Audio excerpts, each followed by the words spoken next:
Good evening, everybody, and welcome to another episode of the Elendor Chronicles, brought to you by the Component Cast. We are back, but before we get on with tonight's broadcast, as always, we have a few things to cover. The first one is going to be, as always, us. If you haven't already, maybe consider becoming a patron if you really like these shows and you want to help out. Patreon helps us fund the new broadcast. We have just had, as you may have seen on socials, there's been some fantastic art for a certain upcoming Cyberpunk game being shared all the time, and it's looking fantastic, and that is directly coming from all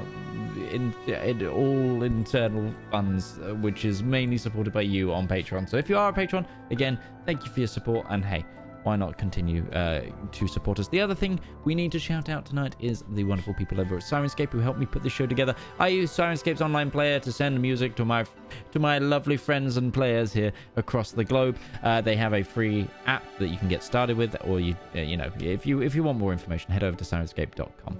All right, I really want to get into tonight's game, so I'm gonna leave it at that and send you away to the intro.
Views. So, Roach, would you like to give us the recap this week? I've said no. It's good to set boundaries. The recap is actually really straightforward. The party, finishing up the travel arrangements that they had in Nardathel, finally set forth westward to try and make their way to the Triumvirate of Atria. In order to do so, they had to go through the Principality of Korgath, as it's called? Korzak. Korzak. I was close. Yeah. Principality of Korzak. Along the way, they encountered something terrible. The sky itself seemed to open up, weather phenomenon seemed to take a sudden turn, and for the briefest moments, some otherworldly dragon seemed to make its presence known on our plane. The ramifications of which were severe, as we later learned that ships at sea, several were just lost. Many people were unaccounted for, and even on the ship, the Skyfire, people were losing their minds, others were going into absolute fits. Zedaar, particularly, who managed to catch a full sight of it, just was basically comatose in the firm fear that they were experiencing. All in all, I believe we suffered 3 fatalities on the ship alone. I think Yep. that number's right. Before we managed to put things together and continue on, we arrived in the Principality of Korzak, settled down, and we're searching out information about where we might want to search next, including libraries. Valmir finished off with the letter and paid a hefty sum to ensure that it was delivered quickly and efficiently to the proper person only. I believe it was also paid that only the person who was sent it to could also open the letter, just because fastidious attention. And we settled off on Ruby, or Soul, and Breton. We're doing a little bit of mingling with the locals, getting to know some things, learning about local foods, and so on and so forth. Also, where we might learn information, which we were given some information about that. Namely, that there is a main archive in the primary city of the Principality of Korzak. And in the city of Orad, there was a library. But if we wanted to go somewhere for ancient knowledge, we should probably seek out Gundish or Abawar, which I did not believe are cities in the Principality. They made it seem like those are surrounding areas. Then we. Correct. I was going to say that's Abawar is the capital of the Caliphate, and Gundish is the capital of Bumnumdum. Yeah, I believe we were also told that if we wanted to find something like that, we'd probably be better off searching with the dwarven clans than anything. They would probably be the source of that information. And then we were going to tune in to see what Darius was getting up to. But also, one point of order before we start that. Valmir is a sussy baka who is not trusted. Not by you, but I mean, Because he lies about everything. I did, in fact, omit the fact that Valmir was doing a whole lot of lying to the party to protect the fact that he has a real sketchy relationship with his patron. look, you don't know that. I absolutely know that. I actually do, Valmir. I am out of character. I am fully aware of the knowledge. You didn't roll high enough to know. Yeah, I did. This is meta knowledge. It's the recap. This is not known things. Yeah, I trust Valmir implicitly. Thank you. Roll James, for, I roll for definitely recap agree. would be like. I trust that he's lying. But yes, Lake, you can go ahead and take a point of inspiration for this session. Correct. So we left off Darius. What are your yes, plans? so where I'm just trying to ground myself back on what I was thinking last week. Where are we specifically at? I never was able to find the map we were using. So it's in the handout section of this Discord. Okay. Ikade.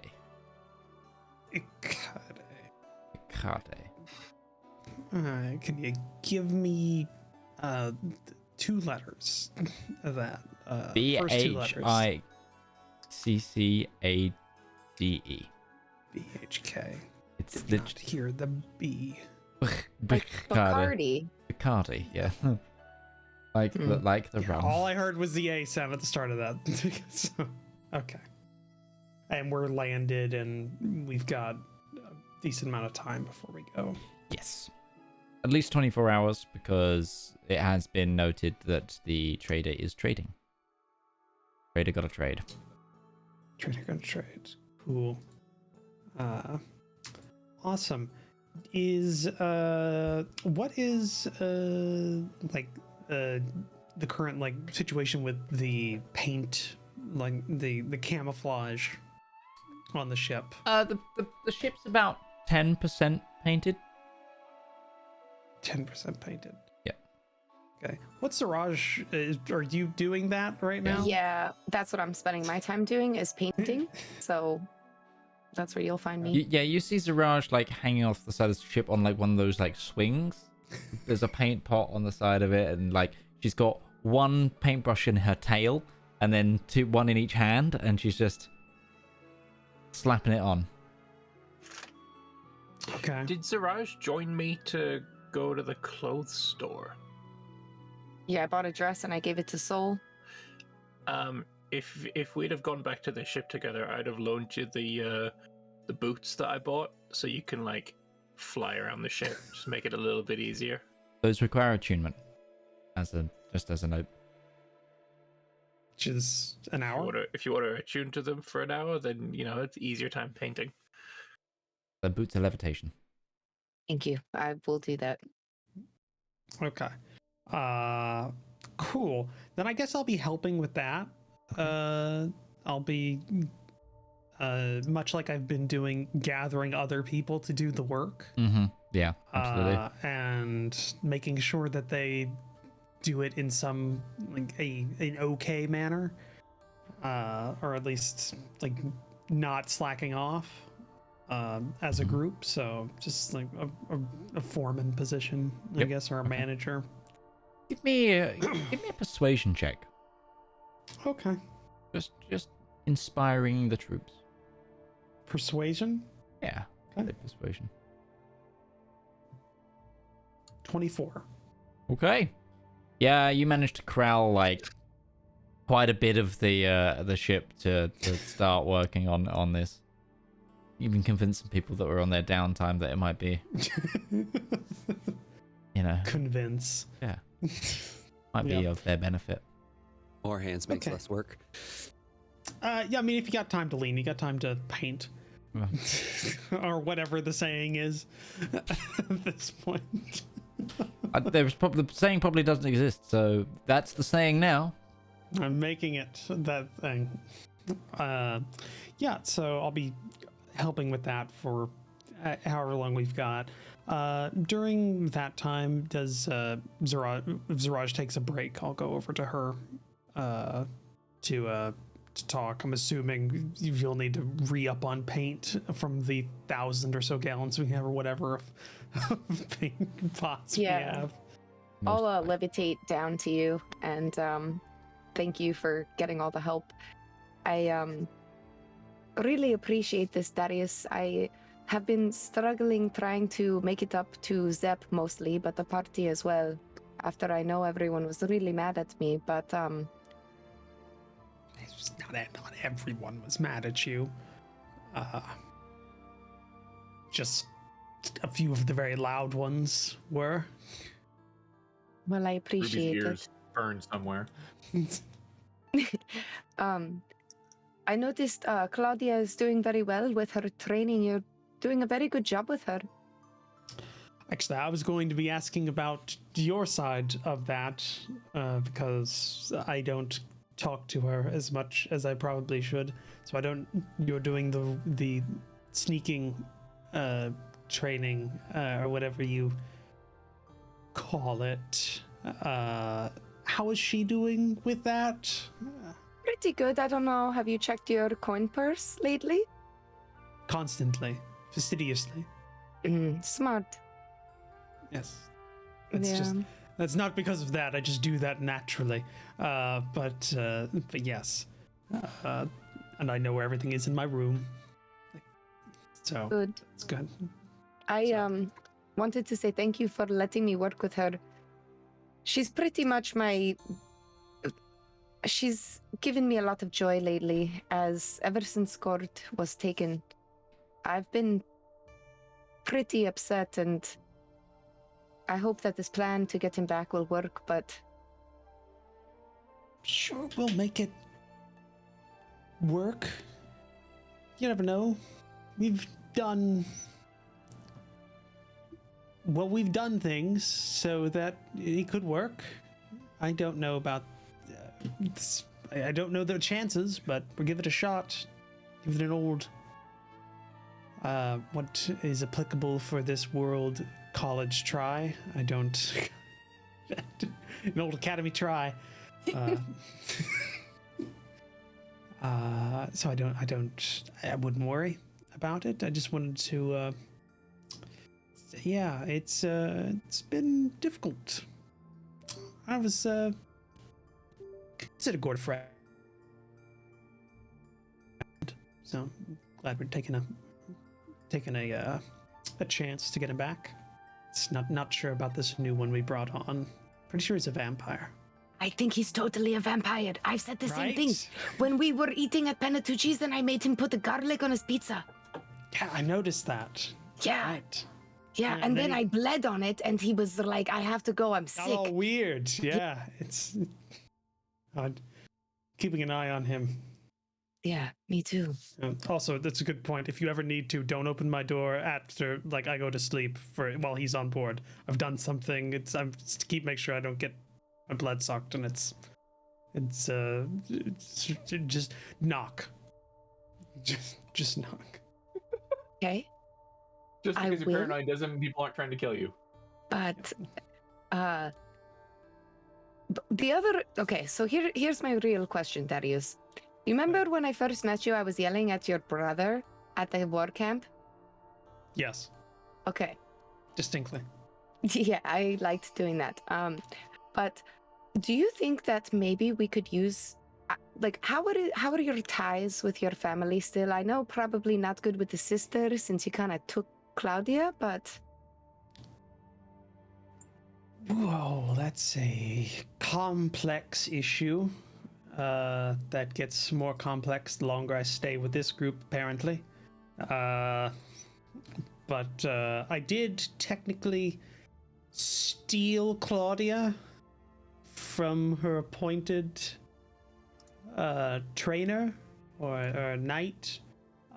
So Gabby's not going to be happy, obviously. Also, we beat the shit out of each other. you did good though. I lost, but thank you. It depends on who in the family we encounter. There's a lot of them. You may have noticed, or maybe not. I don't know. I don't know if that's been a major subject since you came on board. But yeah. So Alexi's okay. So that was the one you were yelling at. He's all right. Why are you asking if we can use some manpower in the family? Yeah, I just think, after that encounter with that dragon, I think we might need a small army. I'm not sure if our tiny contingency is enough, and I don't know really the right way to approach bringing people on board with our mission. See, I usually work alone, and I never really had a family. So for me to understand, like, you have a big family and I don't really know what goes into all of that. To be honest with you, since I came on the Skyfire, you guys are kind of the closest thing I have to a family. We look out for each other. That's, I think, what family does. It's a very tragic introduction to family. It's like the timeline there. Sorry to bring that up, but yes. I think we could try and talk with Alexi when we get a chance to, whenever I see him again. But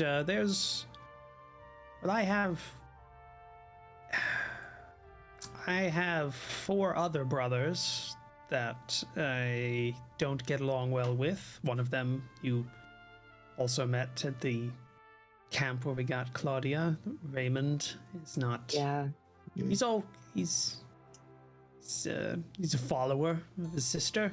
And then the others are assholes, I would say uncouthly, and then all of their kids, let's just say I'm not popular. Well, you're popular with me. That's, that means more because that's a chosen relationship instead of a blood relationship. So that always meant more to me as friends. So good to know. I don't know if we should pursue that. I did hear we had members of the family looking for us at the last port of call back in the continent. So things probably aren't great. Let's put that out there. I'd have to talk with them and avoid arrest, maybe, or seizure if we were to kind of like gauge what's going on there. For some reason, I was very locked up when that happened. I wish I had more agency at that point, and I could have, prodded somebody to go question them of something. But I get focused on things. Understandable. Or I was asleep, or passed out, or glitched into the ground. Knocked out. Knocked out. There we go. What I would call it, but right. I don't know. I just think that that's what family is you always have each other's backs and you always look out for each other. And you've always done that to me. So I would consider you like a sibling. You're very, yes, I enjoy spending time with you. You're funny. And Remember when we pantsed that night? I do. I do. That I was a also highlight. didn't we see him later as well afterwards? You're muted. Blue shard. Yes, you did. You did see him briefly later. Okay. Yeah, no, we did see him later as well. Yeah. No, it's been good. I just wanted to make sure you were all right. Haven't talked with you for a while, and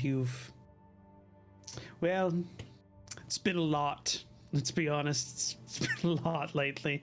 Not only the Gourd thing, but you also did see a god dragon or something spawn.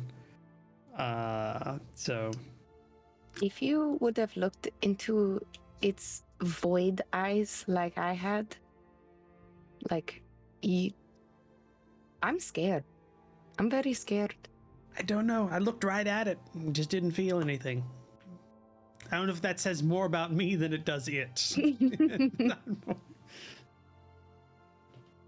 But yes, good.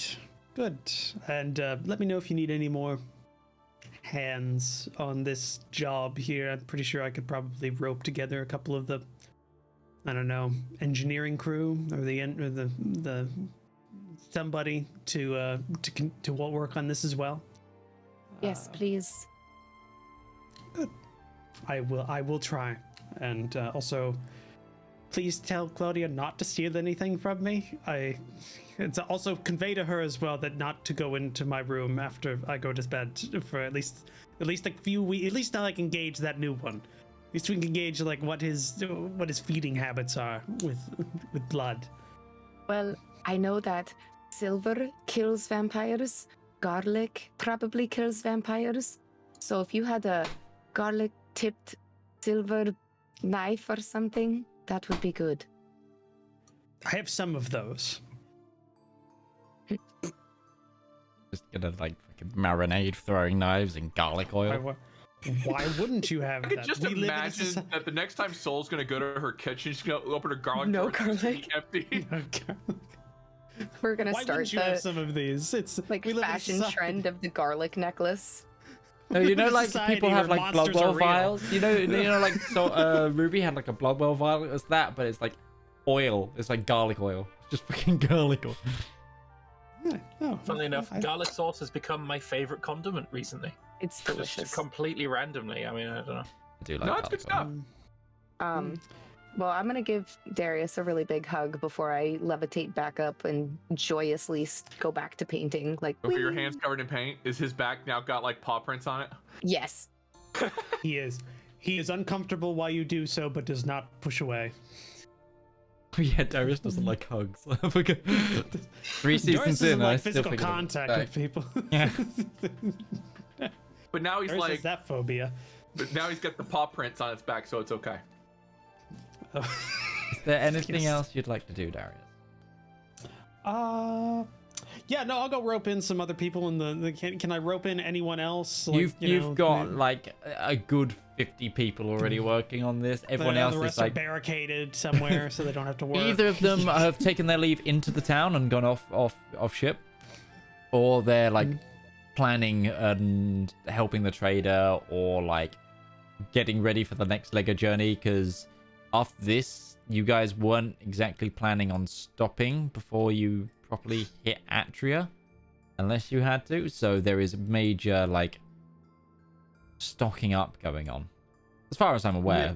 Plus, also landing in the Grand Duchy of Bumnumdum is going to be very difficult because it is a forest as far as the eye can see, and I just cannot take the name of that kingdom seriously every time you say it. Midge, correct me if I'm wrong, but I've got a note here that says the Fastilian theocracy was destroyed by a dragon or attacked by a dragon. the capital of Facilian bureaucracy, Korzak, and somewhere else were victims of dragon attacks. But the capital of the Vestilian theocracy was hit the worst. Okay. Yeah, no, other than, after that, then I'll just go, Darius is just going to go back into his room and sort through his items again. So I just realized I have something in my pack just called elf mittens. I don't know where those are from. I think we got them off a dead person at some point, but yeah, I'm just going to go through this and see if there's anything I've forgotten about. Yeah, you never got those identified. The elf mittens? Were they magic? Because I thought I would have denoted they were magic. I think they were just mittens that were being by that letter carrier that we killed in the sewer in 3 seconds. That's what they are. No, you're right. They're right. Sorry, I got the. I mean, if you say they're magical, though, if I try and rip them apart and they don't rip apart, I'll go get them identified by Zap. I mean, or something. You certainly can. No, I think they are actually a magical item, but you never identified them. Cool. Mittens of letter sorting. Lets you sort through letters at super speed and never get it lets you read things by touch. You can just go. It didn't give them HP because that guy died like no, seconds. Clearly what it is it gives you a new language proficiency, Braille. Yeah. Ooh, that actually is. I mean, that's not bad. That'd actually be really cool. That would not be bad. The mittens though means there's no fingers, so that'd be very broad. Use the be fingerless. But those are gloves, not mittens. Mittens cover like the fingers. They cover the fingers, but you can undo them to be fingerless, and they've got a little button. I guess so. Yeah, those are great. Flipping mittens. Flipping mittens. Yeah. The flipping mittens. This is my new punk band. Yeah, Scar punk. I'll try and track down somebody who can identify these. Sure. Is there anybody in the party that knows how to identify magic items? Zep is like Zep. Cool. I think Zep can sneeze and identify something. Probably. That was benefit of artificial law. Yeah, he doesn't even expend a spell slot. Like. Cool. Yeah. What are these? Just present. Zep, I've had these for a while, and I forgot they were in they were in the bottom of the pack, like under some rations, and I think these are magic. I'm not sure. Oh yeah, it's easy to have things forgotten like this. Yeah. I think I passed out like the week after we got these, and then came back. Those are a 25 artificial law check. So they have a small enchantment to keep your hands warmer. It's like have you ever had like a heated steering wheel? No, or heated seat in your car. or like gloves you that can't heat. Say that. You have a mug warmer on your desk right now. You can't. Or you a can't mug warmer for your. I do use it to warm my hands when my fingers get cold. Yeah, if you wear these gloves, they will keep your hands warm. As if they were in your pockets. But like that's what gloves do, yeah. But they like they warm up. Like this is the prank, isn't it? I guess I'll make it elven mittens of warming. Of warming. Look, when we get to the northern poles and we need those mittens, I mean, you're gonna be thankful. Yeah, you'll all be up a creek. I'll have warm, toasty hands. Yeah. Endurance saving throw or get frostbite. Do I have anything else magical I've stuffed into this pack and I've just forgotten about? Well, that Darius is taking inventory because I asked if Claudia stole anything from him. I assume Midge will make me roll, and I would hope I would get advantage. Claudia hasn't been stealing things from you. Yeah, because Darius is fastidious about his personal belongings and the order of his room. But yeah. Other than that, I got really nothing else going on. That I'll probably just track down Claudia, make sure she's not stealing like brass finishings from like a doorknob or something like that. Just make sure she's like doing something constructive. Maybe go paint. There we go. Work on her agility. Okay. Yeah, wax. So I'll corral her. I'll find my sister and corral her. Okay. Zep, was there anything you wanted to do whilst in the city? Probably not. Zep's mostly concerned with building his new enchanting You're space. spending time doing that. So like anything that he needs to, like if there's a foundry or something, he's probably spending time there with facilities not on the ship. Sure. If you pay like 20 gold, I'll let you use the tools of the town as well, in addition to your own for your construction. Essentially using like some of the shipwright stuff, etc. Yep, paid. Done. Okay. Right. So, everybody, is there anything you guys wanted to do in town?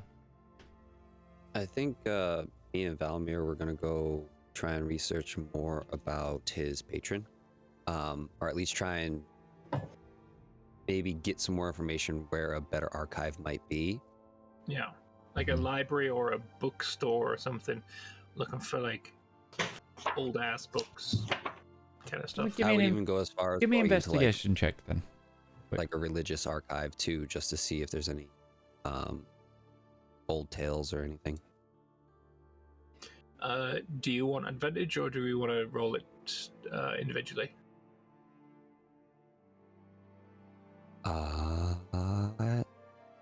Your choice, bud. You could either help me or I'll give you we could advantage. Okay. Because I would argue that I'm a bit more of a passenger in this. I don't know what I'm looking for, whereas you have that starter knowledge. Yeah. Okay. I'd probably use your social skills more than mine, maybe. Sure. Depending.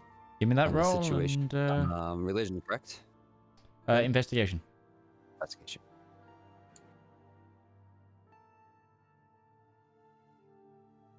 That's going to be a 25. We chose right. You get a couple you progress down a couple of streets where you actually see Breton and Sol.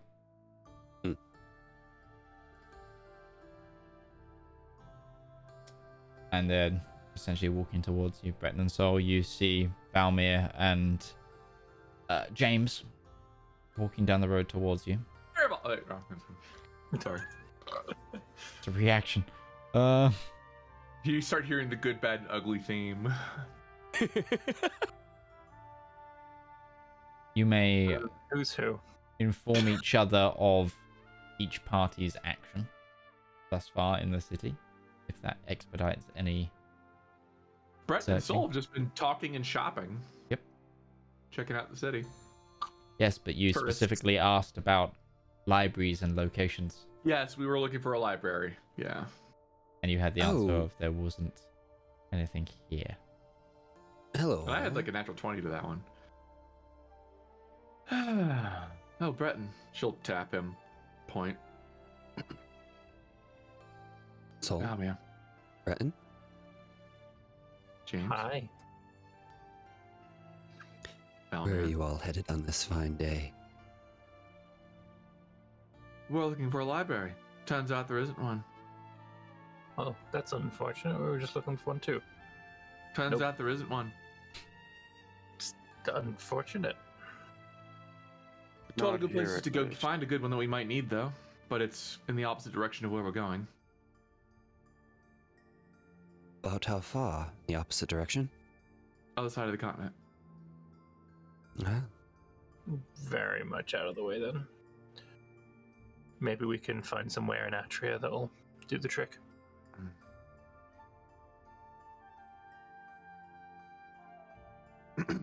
Where in Atria are we looking to go? Like what city? So we don't know. If we had Zedaar, it'd be an easy question. True that. I don't know if we have to go to the far side of the continent. There was a library that I mentioned was in Arad. And that's, judging from the maps we know, it's just the next town over. Well, we talk about the old ones with, the good stuff. I mentioned that was the Dwarven clans would be a good place to search for stuff like that as well. Yeah. The other one's in Abawar, to the Caliphate. That is a bit in the wrong direction. There's also mention of an archive being in the capital, but nobody can confirm whether or not the capital is in good shape at the moment or not. Or if you're able to have access to it. So the state of the capital is unknown right now. Was there some kind of attack or an issue? Dragon attack, yes. And apparently it's not just there. All over the damn continent. Bastilian geography as well. Did it happen to correlate with the releasing of what we just saw? No. Well, at least not the Bastilian geography, as far as I know, is before. I don't think the attack on the capital of Korzak was at the same time the... You haven't asked. Death Dragon was appearing, but I don't think so. No, it happened while you were in... Yeah. Retbury? Possibly before, actually. I think it was before Retbury. Yeah, it was early. The first dragon attack we encountered in one of the cities was in Compound. That was months ago. Yeah, we've been to a good few places since then. I don't think these dragon attacks have really let up or stopped. If I would say anything, they're increasing in dramatic power. So do we even have time to go and do some deep research? Is there a Tiamat? Yes. Okay. There's also a Bahamut. I figured that. I know that. But it's kind of hard to have one without the other. Wait, there is? Just checking. Yeah, there's a Tiamat. People maybe believe in them, but do they actually exist? Either way, these dragon attacks are getting worse, and if we're looking for is dragons, I still maintain the place we should go is where dragons might have some dragon information. So Turgora, maybe. I think Atria should still be our destination, perhaps its capital. That would be Turgora. Sure.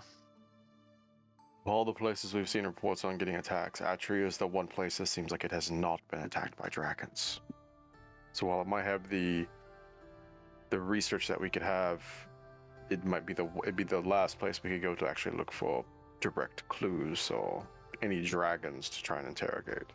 Or maybe they have the way to ward it off. Or they're in league with the dragons. I'm not saying it's true, it's possible. Why? Wouldn't be the strangest thing in the world. Well, with what we all just witnessed, I think it would be smart to make haste, then on to Atria. Since we have no available resources in this town right now for information.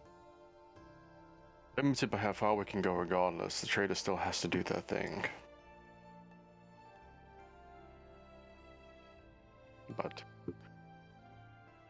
maybe we don't... How long can we stay in the air, I wonder? Can we make it all the way to Atria without stopping again? I think that's what we're trying to stock up.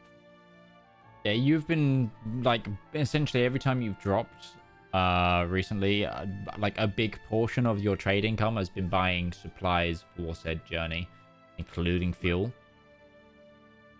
to try and make it in one stop. Because if you fly over the Gnomish territory, it's essentially one giant forest, so finding somewhere to set down is going to be very, very, very difficult.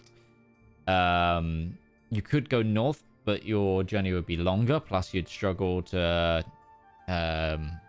settle down in the goblin holds, and then industrialized cities is not really a thing in Disaria either. So it's like Atria will be the next easily accessible, like once you get past Gundish, like the next easily accessible area is Atria. Gundish. Or Gundish. We have an immovable rod. Yep. Why do we even need to buy fuel when we could simply put someone in the boots of levitation, put an immovable rod on the boots, and then we can just levitate the ship? Levitation has a weight limit. It sure does. So does the Movable rod. rod has a weight limit. I was just trying to pinch coppers, as I call it. It's 8,000 pounds of weight the rod can stop before it starts moving. Got about that in paint.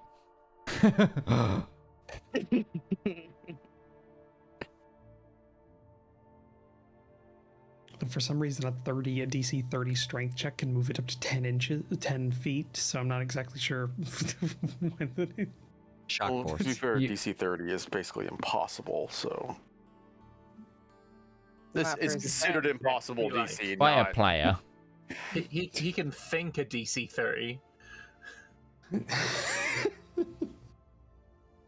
He can think it. Doesn't mean he can roll his muscles are going to let him do that. But athletics checks, yeah. Okay. So, Would Go ahead. we have any time to do any local travel? Like, Sol and Breton just said there was another town close by that has an archive that might Yep. have some So information. Would the we next- be able to make that travel there and back before the trader's done? there's no direct road, but you could probably go by sea. But not without taking the skyship easily. Like, essentially, it's the next city port up. You could essentially get to the capital of this country in the same time. The thing about the Kozak is a lot of it is big cities and then plains. And not plains, it's a lot of like hilled area and Open terrain. forest and open terrain. It's like, I imagine it's like moving. It's more like central Canada in just as in terms of the space between major metropolitan areas. Like there's one per territory kind of thing. So then it definitely would just make more sense. Okay, to just go straight out to Atria. I mean, you could take a curving arc through. Like you could stop there on the way to Atria. Like it is somewhere that you could stop before you fully go. But it's just whether you'll want to do research at a sort of larger metropolitan library versus heading straight to the place full of dragonkin. We're going to get knowledge of the source. Let's go to the source. None of this piddling about. Tired of it already. Well, I So, was just pause. that's what I was just trying to mechanically think it out.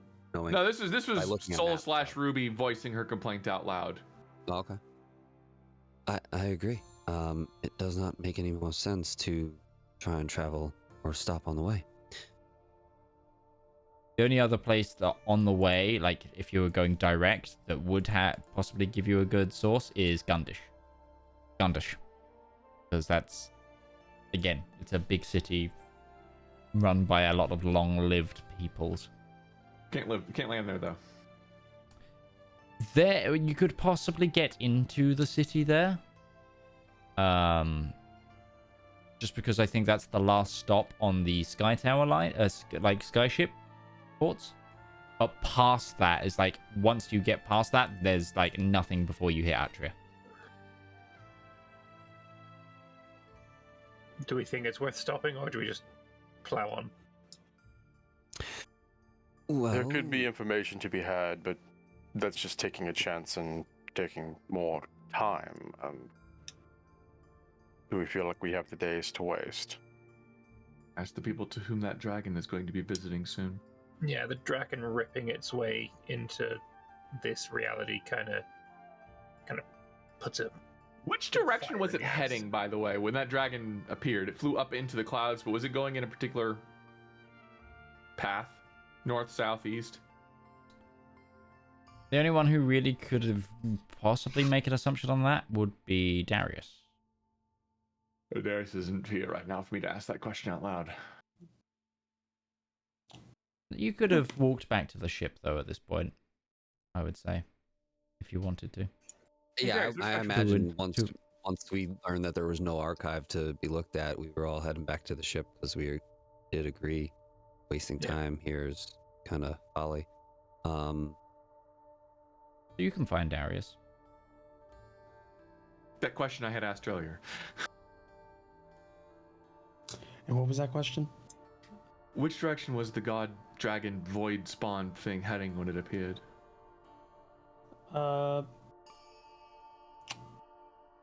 GM, what direction was it? Did it appear in? Did it appear to be going? Give me a Because I know it was north of us in our travel because we moved direct south after it came to get out of its line. So Roach knows that. Yeah. Give me a navigate. Okay.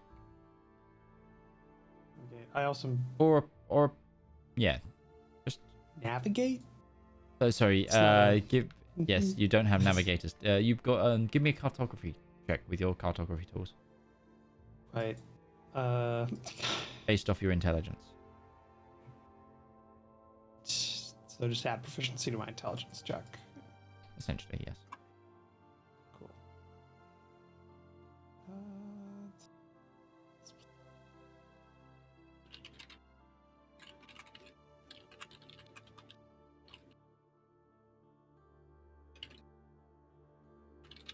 15. Initially, it kind of flew like towards Longreach, but you saw as it entered the cloud and dissipated, like its tail kind of flicked, and it looked like it was going to back up on itself. I don't know. So let's go in this direction, and then you surmise that it could be somewhere flying over Solorum, more so.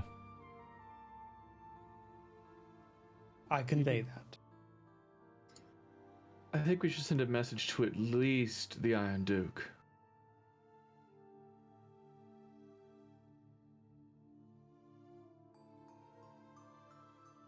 Might not be a better idea to send a message to the King of Lothray as well. Yes. You said it's going towards Solorum. We don't know anybody in Solorum to warn about that, but we can at least warn the people back home. Yeah. They might even know what it is. Basically going in the same direction as it then. And before we go to Atri and find out it's nothing but called Crater. Even more reason to rush. That's why we haven't heard anything from them. There's nothing to hear. Atri has been dead for millennia. Where did Zedaar come from? It burned the week he left. Zedaar's They actually can been sense walking. dragons in a 6-mile radius. Is that we're well beyond that radius, right? You can sense dragons in a 6-mile radius? Yeah, I have primeval awareness. I'll drop it in chat. It's a ranger thing. Hashtag just ranger things. It's a ranger It's a ranger thing. 6? I can't put it in chat. Okay. That changes the whole plot right there. No, it doesn't. It's gonna be. I'm future. I was saying. Ship. There's no dragons within 6 miles right now. Okay. Does that just? Do you have to physically? I'm trying to put it in chat. Drag it Beginning by at the- 3rd level, you can It's not an all the focus time for. thing. Yeah, like it's a, for like a each divine minute. sense, but Yeah. bigger. Okay. Yeah, it's divine sense for nature. Right. Yeah, sure. If you're doing that, no, you don't sense any dragons. You've got a 6-mile radar on dragons, like constantly. Was my head No, thinking? no. Then I was just like, well, that's gonna derail my campaign about fucking dragons. It's active radar, it's not passive radar. Okay. Yeah. Okay. I have to turn Means I it can on. ping you back. It's only 6 miles if you're in your favored terrain. 1 mile if you're not. I'm reading it right now. What is your favorite terrain? What is Zarash's favorite terrain? Urban. Yeah, urban environments. So she's in her favorite terrain. So it right would be 6 miles. Let's go. That would be 6 miles. There you go. Does that get into so a weird wiggle room of like, well, if the urban terrain doesn't extend 6 months, no, let's just move on. Let's not Well, get into that also, talk. wouldn't you call the skyship a floating city? No, we would not. No. Not yet. Let's define urban. Like, at what Yeah. point, I'm does trying it to become a help you. village to a city? Like, I mean, is it First, is it you need urban when it's you need Zedaar's room to be ordained as a cathedral for it to be classed as a city. That or your after castle needs to become an actual castle. Look, that can be done. It's Yeah. funny how that's like how that for you. It's like you have better reception on the ground than you do in the air. Like, you just go- Well, I'm go up tuned to go nature, straight down. and I don't like flying, so I my mean, power that- sucks back in when I'm up there. I don't like So it. it's the cat that's been levitating for the past 5 hours. That's So by that different. logic, that means if we're flying over a city's, Zeraj has better perception if we were flying over a forest. The airspace counts, right? The airspace counts as the urban. So every time we pass over a city, I'll just boop throw out the radar. Yeah. What are the airspace rights? What are the airspace rights in this world? Like, is it like the U.S. where you own like 1 mile up into the sky and 1 mile down when you own a You piece can't of own property? the water. You need to take up with that. You need to take that up with the elemental plane of the air, I think. I'm gonna switch my favorite terrain to airship. aerial combat. You need to get over your fear of heights first. It's not a fear of heights; it's a fear of flying. I like heights. I'm a cat. I have a climb speed. It's when I can't survive the fall that I don't like it. I think you will find it is. Clearly, we need a new favorite terrain that's just sky miles. Yeah. Yep. I think you will find it is not a fear of flying. It is a fear of suddenly not flying. Yes. So it's a Thank you, Sudden acceleration stop. That's the trauma. problem. Yeah, my favorite terrain is the Pan Am Lounge. It's like, So how many freaking First flyer miles have class. we accrued during this venture so far? enough. Honestly, enough. We have the trader that's paying for the flying, so you know what? I think we're hitting that positive on that now. Well, the plan's still uncertain. We need to head to Atria as soon as we can get there, and we'll worry about researching locations after we've managed to get a hold of what's going on with this dragon crisis. Seems reasonable. We were mentioning that we should report back to the Iron Duke. What is it you would like me to say? I think the idea is we need to make him aware that a new horrible dragon, potentially fiendish in nature, has made its presence known on the plane. Dark power is rising. Beacons are lit. When did this happen again, in game terms? How long ago? Like 3 days. 3 ago? days. Okay. Yeah. Oh, I'm healed since then. Oh yeah, no, I'll long rest you all. I also believe You've just been the king of- painting while you're half dead. I've just had this headache, right, for ages now. Would also In that not be a bad case- idea to let the King of Othray know, and depending on where Zedaar is, he may be able to alarm authorities at the capital of Nardathel. The only one I can speak to is the Iron Duke. He can pass the message on. I have this little device here on my lapel. I can Yeah, talk we still into don't it. have sending. Good point. Yeah.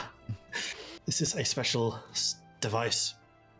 But yeah, I will report back to the Iron Duke to say that 3 days ago we saw a being of draconic and possible fiendish nature has gated into this The plane, World. Elendor. into Elendor, yeah. And we passed it in the skyship as we were traveling across the ocean.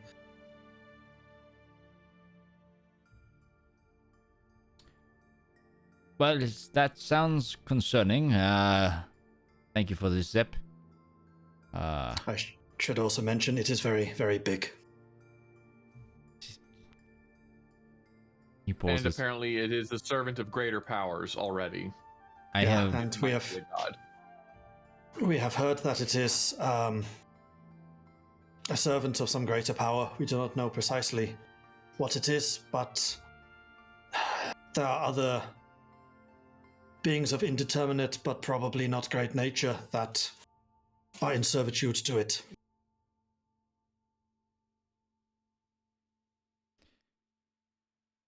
With every message you send me, I feel a greater level of concern. It is something that should definitely be investigated, but we did not have the resources or knowledge or information to do it. But we are going to be traveling to Atria, where hopefully the Draconic archives can detail a lot more than we know now. If there is anyone that knows who, what, or how that thing has arrived, it would be them. We hope. Yeah, well, just reporting in. Stay safe there. I hope everything in Lederungsland is going well. Everything here is going okay. The first Insight check. We are 1 week away from the first test shot of the Vulcan gun. Ah. You must let us know how this goes. I am very curious. You can insight that, by the way. Give me your insight roll. I'm actually not bad at that. He No, says terrible to at his that. character sheet. That's a 6. Oh. I think it rolled off the table, but it was a 6. You were distracted by the Vulcan gun idea. Yeah. Other than that, I will keep you informed if I find anything else about your mission. I take it no more word on the information I already sent you. Nothing as yet, no. Well, good day, Master Skyspan. Safe travels. Stay safe. Okay. So, party. Midge. Yes. This is.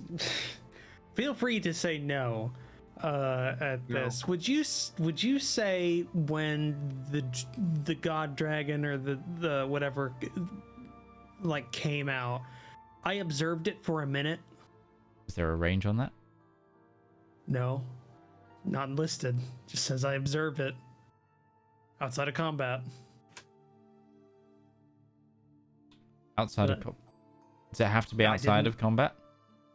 Yeah, it, but I wasn't. It made an aggressive move towards you. Like We you didn't roll initiative. No, but you rolled a saving throw. You just survived it. And then I spent 20 minutes watching it. You know I'm what? just asking. Did I have It wasn't 20 1 minutes. minute? It was literally Whatever. like. Okay, roll me a d20. Okay. I just want to know. Because the thing is, like, because the thing is, 16. the harder you perceived it, the more likely it was to hurt you. Yeah, I rolled a natural 20 on that. Yeah, on your survival, yes, but like, Yeah. had 16. you actively been glaring at it, I will allow you to take 1. Okay, Option. so we've been doing this wrong, and we keep doing it wrong every time this comes up. You just tell me if it's equal, superior, or inferior. So I just want to know, is its armor class equal, inferior, armor superior?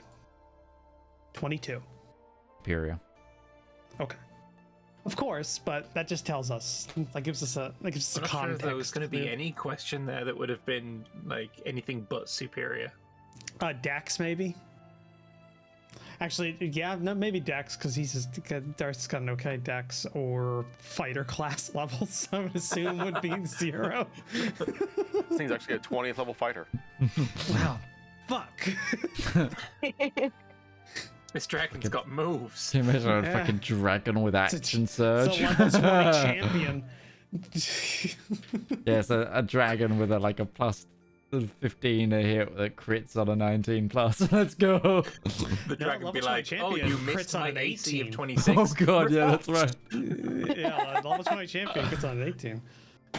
No, yeah, just that was it. I just wanted to double check about that. 'cause AC was big. AC, okay. AC was higher than mine. Okay. Rough. Just. Let's try. I assumed that was the case, but who knows? Maybe it was. As did we all. Yeah, well, I'm limited in my options here. No. Good looking out though. To Atria, then, I guess. Okay. So, if you're not making any other stops, party, this is going to be close to a month, maybe more, of skyship travel. Oh. So, like I said, is there anything you guys want to do before you begin this? I would like to spend... get a harness. Okay, what Okay. kind of harness? You could borrow Darius's, that he has one made that's made to fit the immovable rod in case he falls off of a ship or something like that. So That's exactly what I want.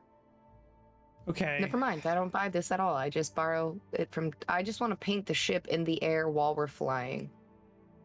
Ooh, okay. Wait, the immovable rod will stay where it is. The ship will keep going. Well, I just want the harness. I can wear the levitate boots. Yeah, she wants the levitate boots and then just the harness so she can tie a rope to it to. Yeah. So she doesn't. Oh, you're not activating. Yeah. Okay. No, I'm not using the rod. Sorry. Just cutting a hole in the side. You don't want to use the rod either, just in case something happens. The rod will stay in the air and But it has no keep time going. limit. It'll just come back around. Look, you can't paint the ship if the ship just leaves you. Yeah. No, I'm saying is in case the rod. Although I could, what I could Doesn't do the is I could just immovable rod hang out, have to touch a surface to not swipe move? it No, as the ship hang goes in the air. by. That would defeat the purpose of it. So just be, okay, Yeah, I'm not I using see, the I rod, see what but it is now. I see why you've I got just it wanna now. paint Yeah, the ship. I'm just saying is if the rope breaks or something like that, you have the rod to fall back on. Whatever, but whatever. You have Darius is spending 2 gold pieces on some like decent like balsa wood and stuff like that, like good whittling wood just to pass the time because there's going to be a month. Oh yeah, absolutely. Yeah. So. You can do that.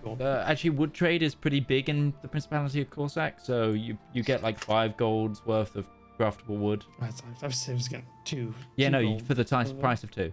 So I'm saying it's in abundance here. They are a big supplier of like crafting wood. Yeah. Are there any enchanting materials here? In this town, no. Gundish, you will have a good chance of getting some. That is on the way. Again, you guys can stop there if you want to. And again, it would more likely be the capital. Like, where you stopped off was essentially the first port. While it's a big city with a lot of farmland around it, it's not on the main trade road. It's not on a main, like, artery. It's like a big port for Corsac, not really everywhere else. In that case, I think we probably should go to Gundish. The people there are long-lived. They may have knowledge that we do not. And they are fellow gnomes, although maybe a little bit more reliant on trees and wood than we are. We're going to look where the dragons are to learn about dragons. Why would we go to the gnomes to learn about dragons? It is on the way.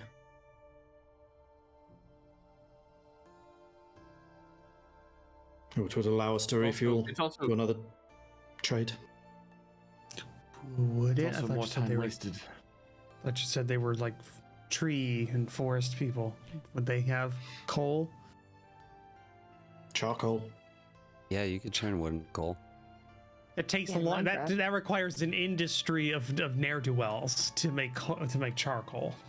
Out of curiosity, mechanically, does the ship fly slower when it is more loaded? Yes.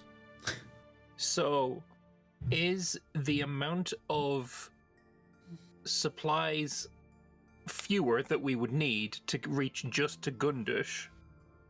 Would that save enough time for us to get into Gundish, resupply, and then go again? Like, because we'd be traveling faster with half the supplies. Mathematics check.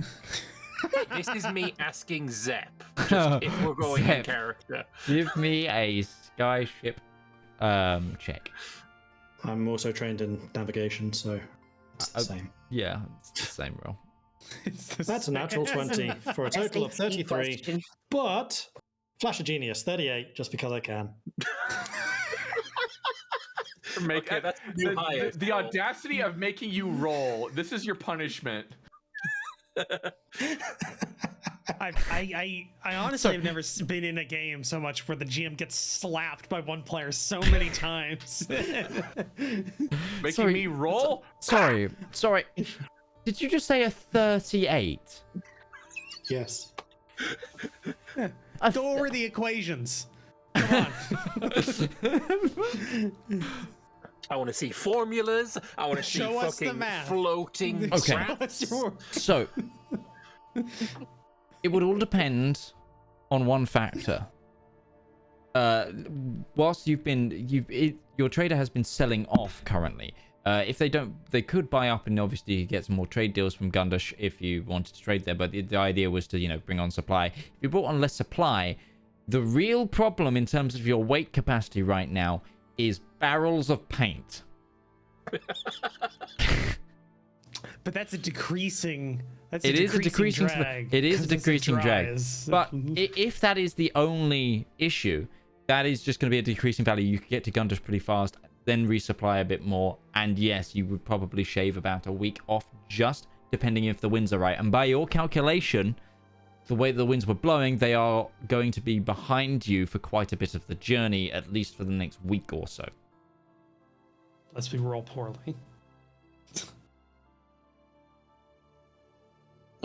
Considering the resources that have been expended on the paint supplies and the fact that we can paint while we travel, do not think that is much of a problem. You also know, I'm just going to give this to you because of your background and because you just rolled almost 40. You meant calculus. No. So all gnomes originally came from sort of the Bumnumdum region and immigrated. And you know that the grand city of Gundish is pretty outside of Legrang's land is the tier 2 city in terms of technological advancement. So it is likely to have supplies. There is also a big sort of Legrang's lander sort of embassy there, and they do have a partial skyship tower. They would be able to refuel you pretty quickly and efficiently, and they are gnomes. Your own birthright. You know that the guilds, there are definitely guilds there that will build things like magic items and that kind of stuff. You're not gonna struggle to shop there. It is it's a metropolitan trade capital that uses its influence to protect an ancient woodland from being invaded by other surrounding cities, and it is essentially a city-state that runs a vast amount of territory and makes a lot of money. I think we should go there. Especially if we're not going to really be losing any real time. No, you see, I've plotted this path here. It maybe seems a little bit out of the way, but actually it will catch the wind currents and make us go a little bit faster. I'm all for it. And I hope that we will also find a good market there for all of the luxury furniture that we are carrying as well, which will speed us up for the second leg. Because I do remember that this is a decision I had made before. Yep. Paint and luxury furniture. How to weight down a ship 101. Well, this does actually lead to another idea I've been having. What if I made a hold of holding?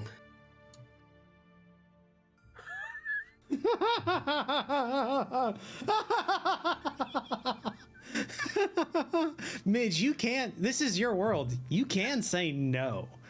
So my only thing is currently, yeah, but I yes and is my being. So yes, please balance this. The only thing I would say is you enter and exit the ship through the hold. I know. Wouldn't be the whole thing. I think it would be like a side chamber, because I'm well aware of the fact if a bag of holding enters another bag of holding, boom. You gotta throw We could the also bag up slow in the the back skyship where down you go. by, Fucking turning it into an ironclad. But the thing is as well, if you've got that option then to essentially use the ship like an open, have this is going to be a weird reference coming from me, like an open warp core. Yes. By putting another bag of holding in it and just... Well, it doesn't actually go boom. It just creates a portal to the astral plane. Exactly, and if it's like size comparative, so not a warp core. it would be Romulan. It's not a warp core. It's a Romulan artificial singularity core. That's what it is. Thank But you. anyway, this is just one of You're all the away from me. This is, the passing concepts. I'm the Let's go to Gundish. okay, Are we agreed on this? I got the reference, Roach. It's okay. okay. Okay. So that's going to be just over a week's journey to Gundish. But yes, because Is Gundish in Bumnumdum? yes, it is. It's the capital. It is the only city in I'm buying so much Bumnumdum. tourist merch. Welcome to Bumnumdum. Where are the mugs? We need mugs. Yui. Actually, I spent all of my gold on the paint, so I won't be buying any merch. But I have way IRL too Midge much Man is gonna gold. jump in here. I've already commissioned an artist to work on some cool merch for this campaign. Don't make me make them go. Hi, yeah, you know that weird request I had previously? I've got a weirder one. Don't make me do that to them. They're a nice We will. person. You're talking to a group of chaotic people. I think we're gonna make you do it. Yeah, it's so true. To Bumnumdum. Bully you Right. into okay. doing it. my party went to Bumnumdum, So- and all I got was the stupid T-shirt. So, after the rest of the day, But I'm closes out and the trader finishes off. The trader actually spends the night off the ship. They take some time to catch up with some family in the town. And then in the morning, when you guys are ready, you set off. And Shane, roll me a d10. I think this is Does he get a bonus considering my ridiculous navigation roll? Oh yeah, a 4. there's only one bad option on this d10. And funny enough, it was 4. So, okay. The weather's a little bit grayer, but it's good because the stronger the wind that's accompanying it is to the back of your sails, essentially, and it does help you along. And you have a couple of weeks of enjoying Soul's cooking, enjoying the new sights beneath you. You don't fly too high because, again, the way the weather is going, above you look to be some relatively rough clouds, but down here's fine, not raining. Below you, you can see the tips of pine trees and the active trade road, the golden road that runs through Korzak and interweaves these sparse yet interconnected parts of Solorum. It's odd because where you are currently in Solorum, a lot of it looks relatively similar to how Longreach looks, and I'm not sure that anyone here really has been to Solorum. The only person that would have been Zedaar. You may have been Darius to some of the coastal ports of Korzak, but just on mercenary work. But more likely, this is some of the furthest any of you have ever been from home. I have no home. Or You- have I always been home? The home Real is the home was friends, the the friends friends we- you made. Fucking hell, Ghibli, why are we so similar? Yeah, because you're a small. So it's interesting. But as soon as you head further across some of the greater rivers of Korzak, the trees really start to pick up. Big pine trees. There's a lot of evergreen in this area, especially as you head towards Bumnumdum.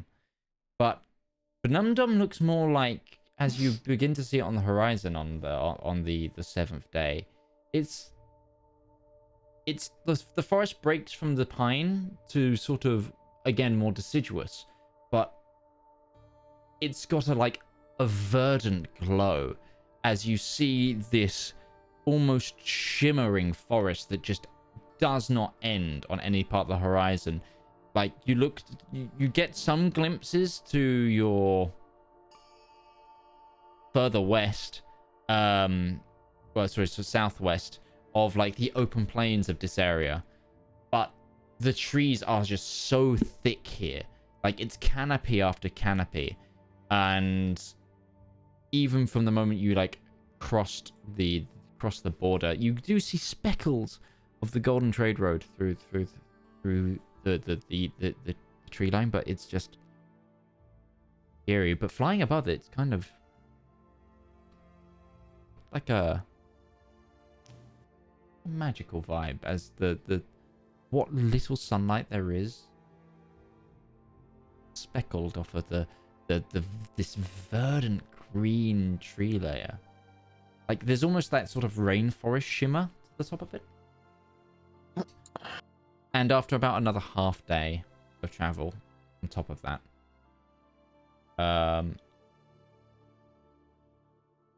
you do see a break in these trees and a sky tower.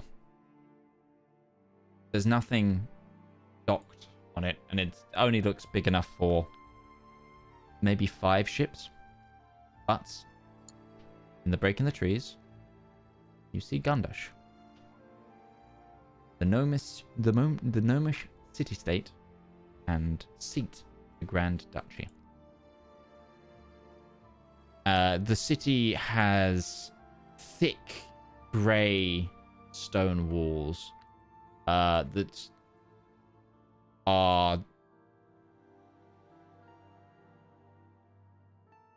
sort of, the whole city is circular, but there's almost feet to the wall. So there's it's like a cogwheel. The entire city is kind of built like a cogwheel.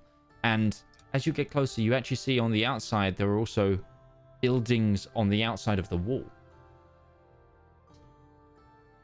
And on the wall, on both sides, and it seems like some of the city is interconnected into the fortifications with this open, normal-ish kind of bold city in the center.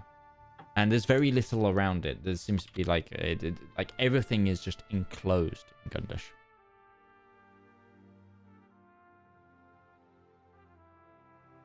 And slowly, your skyship docks. It's the first time it's docked on a skyship dock specifically in a while. And you are entering the city. Does everything go all right with the docking process? Did the guys forget what to do? No, they are very well trained at this point, and Compared to our first try. Yeah, right. that was landing without a skyship dock. This is actually the normal way to do it, you buffoons. I didn't make the roll. Don't call me a buffoon. Look, the guy who just rolled an 38 is the one that makes these rolls. Please don't blame the rest of us. We don't pretend to be skyship people. He drifted it into a parallel parking spot in the sky. Yeah. Can we have a roll on this? See how sick this this parking job is? I mean, if you want to, Zep, you can, but I was originally making Marcus do it. All I can think of is that Simpsons episode where they're on the boat and it's like, hey, Lenny, look at that parking 19. job. Hey, that's a sweet parking job. Why my is best your work. 6 and 19? 19, scary not thing my is to the best roll. work. 19, not my best work. That was a. We had to slow down before we parked. Look, this if time. you can think this dragon thing to death, you'd be alright. Just get it in a battle of wits. No, That's how the campaign ends. nobody let me roll a band of superior intellect into this game, right? Just don't let me buff him even more, ever. Well, it depends. What type of what quality is that item? He's Like- gonna fucking make it now. like wondrous. I Oh, think. I've had it on my radar for a while. I think it's like I don't actually know what the rarity is of that off Oh, the top these of my these head. actually, It's- funnily enough, It's don't just exist too in high. this My world. genius can't make something to make my genius more genius. But either way, My brain cells have brain cells. obviously, as we all know, skyship docks are embassies to Legoland's land. So, as you dock and you see the banners of Legoland's land, and the skyship is actually attached to like a circular basin, which seems to be the main embassy building below you, and you can see it as you get off. But there's the port rights who are helping you, like helping your crew tie the ship down, etc., help unload things, and there's a foreman that takes the ship's details into the log, sees the name of the ship, checks it against records. It's like, no, this is a Legoland's Land ship. We do not need to charge. Even better. Are there a lot of non-Lagran's Land skyships out there? It's like 3. but they didn't Oh, recognize it like because with it's the not makeshift gem power. It is of a unique design. So they charge those 3 and those 3 specific. Fuck you in particular. Welcome to the U.S. economy. Welcome to monopolies. Question: during that week, could I have gotten more painting done on the ship with my boots of levitation and my Yeah, cat harness? I've kind of been. Oh, you've got to that's- roll for that. Zorosh see, hates heights. Yeah. Hang on. One morning, just on the ship, Ziraj, you at some point see Zep, like in the inside of the ship, not quite levitating, but floating along one of the corridors. And what he's managed to do is put jet boots, but he's conquered the one issue that he had with his old levitating boots, and that's they don't just go up and down, they go side and side as well. I have now got the infusion winged boots, which means I can make a 4-hour flight item. For a Yes. second, I thought you had done the Mobile Suit Gundam thing where you just like have the poles that come out of the walls and pull you along the walls. And you're just levitating and just getting pulled along the walls around the So ship. just mini grappling hooks. Just... But I will happily loan them to you if you wish. Oh, yeah. thank you, but I'm standing on the edge while we are flying, and I thought I would be able to paint it while we were in the air, but it's a long way down, so now I can't. That wins a bitch. Can I order one of the crew members to do it? Give me a It's too persuasion. dangerous for Siraj. Give me a persuasion do or an it. Siraj doesn't- interrogation check.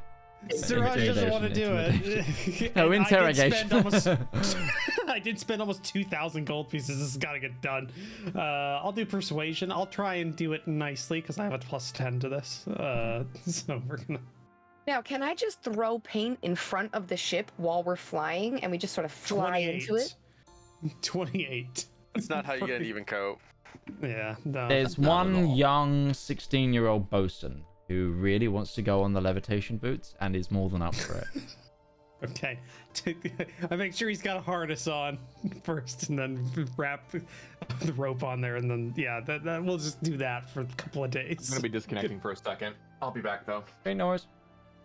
This is a couple of days of him doing the painting while Ziraj kind of works up the courage to go. And every time I leaned over over the edge of the ship and look down, I just immediately like, and I decide to run back. and I'll scurry roll my to see room. how his thing goes. At least you're on the top deck. I mean, that's What's progress. scarier, that god dragon or falling? God Dragon almost blew out my eyeballs, but falling would definitely kill me. It's the The God mundane Dragon ones. might kill you. The fall definitely will. It's the mundane dangers that scare people. hmm Things you can't control. I'm not afraid of a dragon. I'm afraid of dragging my body on the floor after a 500-foot drop. No, it didn't work. No, I tried. No. Either way.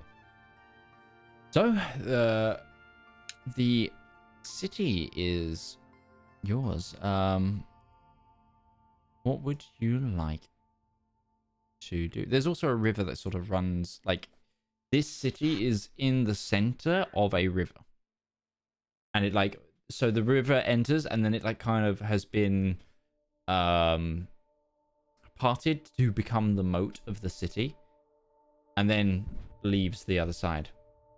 So it's like the city itself is also on an island, very well protected. Does James have any issues crossing the running water? I was gonna ask that. You too. don't need to cross the running water in order to get into the city, because you're already in it. But But I mean, when we're flying over? James, did you have any issues flying over running water? I don't believe so. Yeah, I didn't think so. Did Has you even James- notice? Has James ever entered a room without being invited in it? Yeah, well, we invited him on the freaking airship. Well, there's sub rooms though. How does that work? I mean, I'm sure once a vampire's in your house, they can go in your bedroom. Well, Specifically the bedroom. Is the ship a Well, home though? the ship is the structure, while the individual cabins. That being are the said, homes. we've established friends can be a home. Does that mean that he's not socially allowed in the social group because he has not been invited into the social group? You can't sit with us. Just a barrier to the table. Come up every time the lunch tray just like hits the edge of the table. That is the dumbest question that's been asked all day. That is though probably the funniest image I have for like a monster high school kind of thing. You just have a vampire kid that's not popular, just can't sit with anybody. He's physically impossible to sit with them. Oh, and the other Great. kids call him Playing to a Wacula. new level. So, wow, you came up with that one way too quickly. That one chambered, yeah. Is he a mathlete because he likes to count? Like, Ooh. You get an Right. inspiration. Don't even get me started on their vocations. Is Count Chocula even considered a vampire? anyway, Anyways, yes, let's get back on topic. What are we doing? you're in Yeah. Gundish. You're in Gundish. You have entered the city. You are currently in the Legoranslander embassy. Is there anything you want to do there, or are you just exploring the city now? We're going to go to the archives if we could. Yeah. Yeah. Oh, Oh, it's ready to go to Gundish, okay. Archives, libraries, that kind of doodad. Mm-hmm. Mm-hmm. I'm gonna look around for like magic shops or like curio stores, things like that. They'd have like souvenirs and or good magic items, or maybe somebody want these elfin mittens of warming. Maybe that's a thing they can do. I don't expect to because it's a forest. It's probably very warm year round, but It's You know. essentially a rainforest. yeah, maybe they'll appreciate magic. I'm gonna get the vibe of the populace. Mm, What I'm gonna go mhm. go. Mm-hmm. To go with Darius on that mission. Okay. Right. Steady super. If we can have adults supervise us, or I thought you were an adult. An adultier adult. adults. He's the adultiest. In cat years, I'm probably older than you. Probably Darius is fairly young. Just has white hair from stress. Okay. And apparently, And who's gonna go to the archives? So yeah, Uh, what groups do we have? Because I was gonna go. It was something Breton asked about. I imagine he'd probably be focusing on that. So is it gonna be the same four of us that were basically looking last time? Yeah. Cool. Okay. Cool. Okay, so give me those as you enter the town. The interior of the city is like a lot of stone buildings with then sort of rooftop gardens. So it's like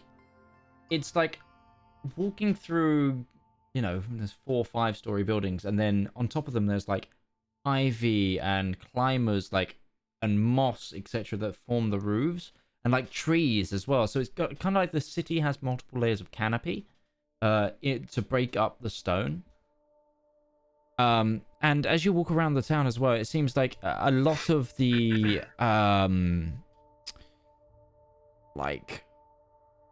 ductwork for like guttering for the houses actually forms into like stone rivers, which then feed a lot of these rooftop gardens. And it's like, have you ever seen like those almost like Pueblo settlements, like where it's that like adobe brick? It's kind of those shaped buildings, but with like a thick like granite, and then on top of it it's just like little hobbity rooftop garden kind of things. And some people have got like benches and where they sit on them, and then you'll have the next layer of houses. And so it's like there's a lot of, it's a very it's a very tall city in terms of like some of the road levels are above like an open park, which is actually the roofs of other buildings kind of thing. So it's kind of like on layers, almost like a dwarven hold, but built in this like sort of almost like cogwheel baseball diamond of a city. But who's helming looking for the source of learning or archives of the city? Who is our resident smart person? I don't know, the guy who just rolled a 38. I don't think they came to the archive. So are we trying to navigate to the archive, or are we trying to like, are we at the archive now, or no, you're trying to researching it? find the archive. Okay. So who's better at navigating a city? We've used before the can we just talk to people, be charming, I mean, and just you generally can, ask, yeah, absolutely. Can I ask somebody at the embassy? Yeah, it's a welcome center. If you want, you can try. Yeah. I'll try and leverage our ties to Lagringsland with the Skyfire. Okay. Who are you asking? Are you going for like a teller or like a guard or a? Any kind of clerky looking person? Yeah, that's like I mean, there's like an arrivals, like it's passport control. So yeah, that works. Okay. If I can just get like a street name area, kind of where I'm looking to go. Okay. Give me a persuasion.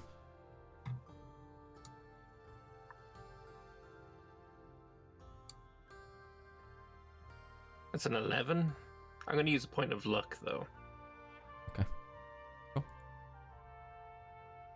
17.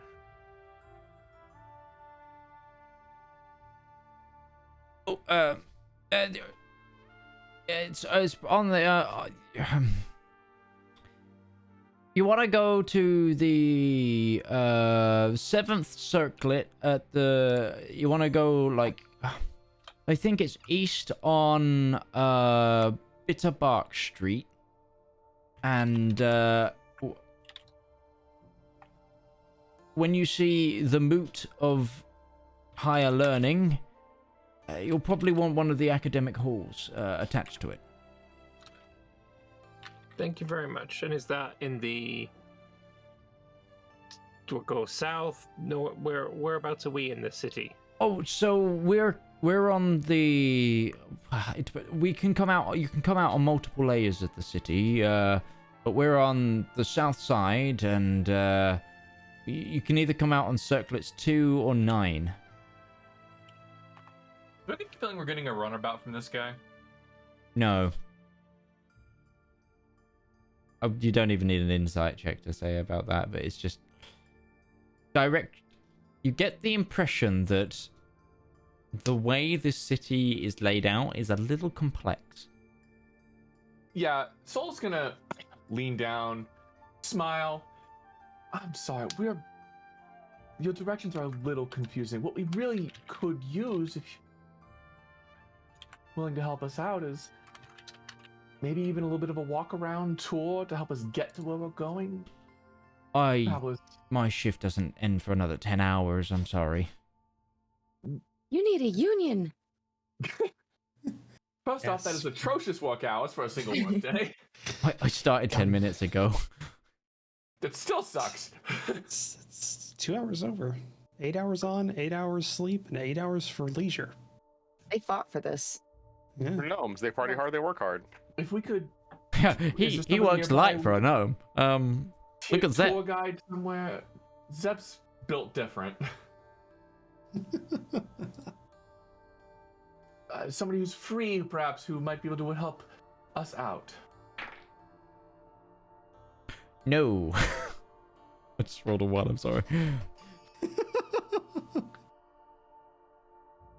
Are there streets? I suppose if we're still here, we wouldn't have been able to see. Guess it. we're getting lost for the next 5 hours. Well, at least we know where we're looking to get to. Like, if we get a bit closer, we can ask for further directions. Stick one trying to find Peachtree Treat in Georgia, okay? Which I guess is a reference you don't get, but anybody who's been to Georgia, Peach is the national, like the state fruit, isn't it? everything is named Peachtree. Yeah. Is there a? Should pick Do you one. sell maybe a map of the city? Is that a thing that you could part ways with? You are here thing. If you don't sell it, we could just look. Trying to get to Springfield. It's in the U.S. there- Which one? There is a tourist map. It's at the front. There's one at the exits of on either floor 2 or 9. Okay. Would it be faster to go to floor 9 to get to 7 than floor 2? I assume Well, so. we're at the but- top, right? Because we docked our skyship. Yeah. You're currently on like floor 13. At the That's an exits are on unlucky 9 floor. and 2. They should not have done that. So they have the tourist map not at the first floor you enter from, but at No, the by the middle exits. point. But the 2 exits. Okay, all right. So is it to get to 7? Is it faster to go to 9? I'd expect so. Expect All right, let's try and make our way. I have never in my life wanted a character that can prepare Find the Path so much. You see, we designed this city as a non-linear hypercube, so it changes Fucking depending on how you're gnomes. observing it. Yeah, certain streets are closed on Wednesday, so you gotta know which ones like other pathways. Like there's a toll road, you want to pay the 5 gold to get through The faster. staircases move. Welcome to Bumnumdum. Super It is a Mario silly level. place. The roads move and stuff. It's one way, but only on Thursdays. Does the air smell? What does the air smell like? Does it smell Pine confusing too? cones. So we're in a rainforest of pine trees. Mm-hmm. No, Yeah. that's just what the embassy is Temperate like blasting through. rainforests. Conifer. Rainforests Temperate are a thing. rainforests are a thing, yes.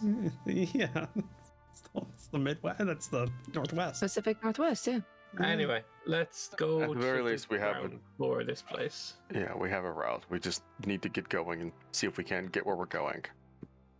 Do they have stairs going down, or is it like a fireman's pole? Like, I don't know why I assume like they're just a bunch of It's- silly gnomes that are like, wee.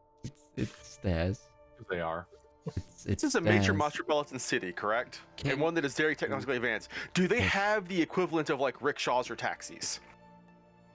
As you exit the embassy, there We're all are gnome size though. click clackers. That sounds. Available, which are like rickshaws, but they're instead of like wheels, they're paddles. So it's like paddle wheels, so they click clack on the paving. Sure, we'll purchase one. You want- Take one of those. You wanna rent a click clacker? Okay. Yes. So it'll be like 2 on the front, 2 on the back, and then the individual cycling it. But obviously it's a driver thing. So however Would many Breton you need need his to hire, own? probably. Let's just take 2 and 2. Otherwise, we're gonna overstrain this poor things. Do any of you speak Gnomish? Golly. Hold on. I Pretty took sure the that answer for me is no. Okay. I No. really should have gone with you. So, Yes! the individual speaks Gnomish at you. Then, do any of you speak Halfling? I do. Used to. You speak Halfling. The No, I second, don't. I no, used no, to. but James does apparently. In the second try, he goes, "All right, my lover, where are we going then?" Well, we're going to go to the Seventh Circlet. We're gonna be going east on Bitterback, and we're looking for the place of higher learning, one of the academic halls. Right. Okay. Let me just. And he has like a little mechanical sort of not an abacus, but like a to work out the fares. And he taps on it and goes, There's 5 silver bit bobs per rickshaw. I Quick hate lecker. this place. Very well. The more I'm exposed to it, the more I hate this place. I love this place. I never want to leave. That's gonna be a total of a gold, right? Yeah. You said 5 silvers apiece? Yeah. Yeah. I'll drop the gold. Okay. And he whistles at his friend on the back one. He's like, okay. And you clickety clack off. Like the second that they're just in motion, and Breton is sitting probably with Saul, just because I mentioned So it, uncomfortable. He's just sitting there. He's thinking, you know, I'm starting to wonder if technological advancement might not be a good thing. So Have you ever carried to your destination. You know those like rattles that are like the wooden rattles that it's what they Yes. sound like as they go along. It's the ones that like put me on edge and like my teeth like hurt. This is the sign of progress, right? Right? And you're going down these stone streets, and it is downhill because of where you are, and you're going past all these like sort of vibrant, sort of different, like certain people have like styled their houses to have like roof gardens of like different areas, and like there's some where you're going past, that looks kind of Legrungslandy, or that's similar to areas of the Rien where they've like imported plants and stuff. And there's and actually as you're going past, you see like a giant like elongated glass building at one point, like 4 layers down, but it's in a very open divot, and it like through the haze and the sort of warmth and moisture on the glass, you can see it seems to be like a big greenhouse that is sort of like a garden center. It seems like the like a floral trade is a big thing here.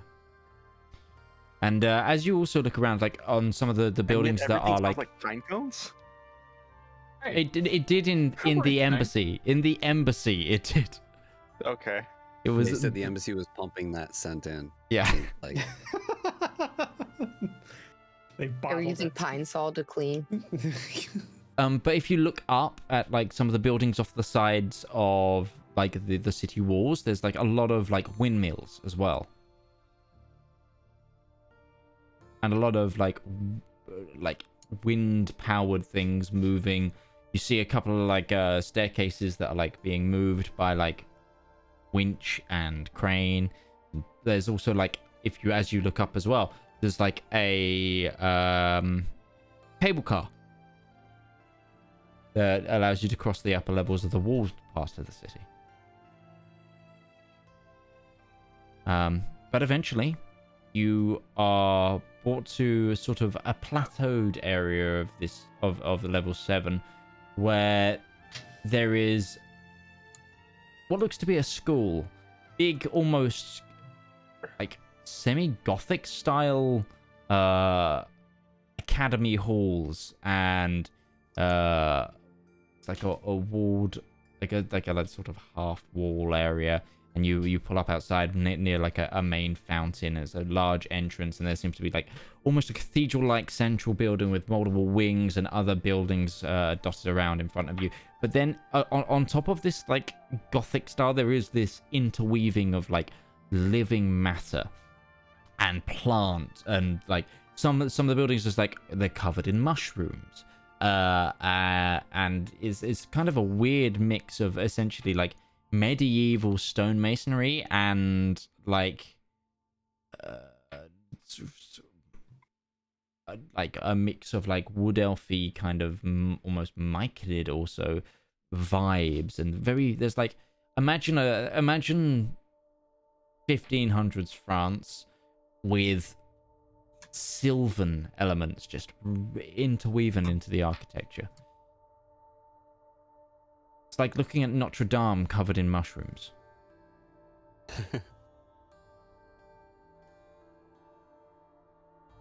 I guess we go in then. As you go through the sort of archway into the academy, it's like a long gravel path. There's a lot of students milling about, and there's like a large tree sort of in the center of the of this pathway, like up ahead. Are there any signs on the walls at all? Do you read Gnomish? I read everything, darling. You do. There are like signs pointing to like Lecture Hall B, the Academy of Fine Woodcraft. There's like, so there are like directions around this place.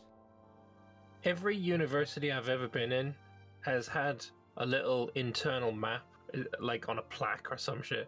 Is there anything like that that like shows me a layout of the area? Yeah, there's a layout of there is like a little. It's actually built. It's like built in wood. It's like a carving.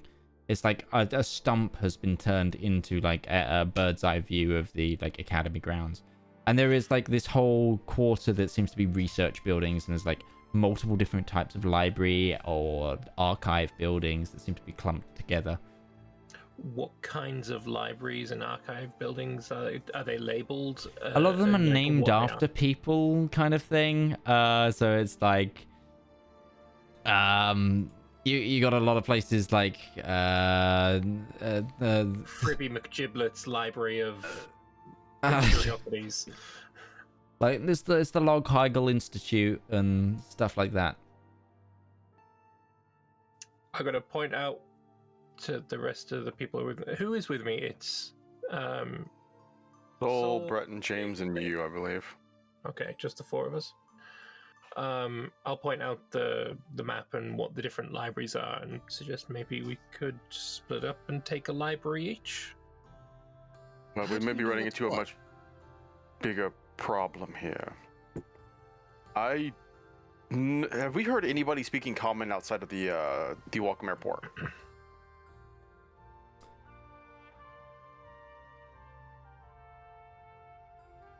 It's not the first language that you hear a lot of people talking. There's something that's very similar to common, like almost, it's like half common.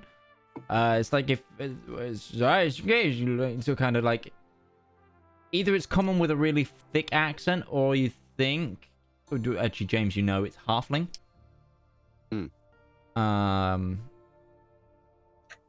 But it doesn't seem, it's like people probably speak common, but it's like not the first language here. Yeah, so I'm noticing all the signs are written in Gnomish and there is no common substitute. We may find an issue here where we can't read any of these books.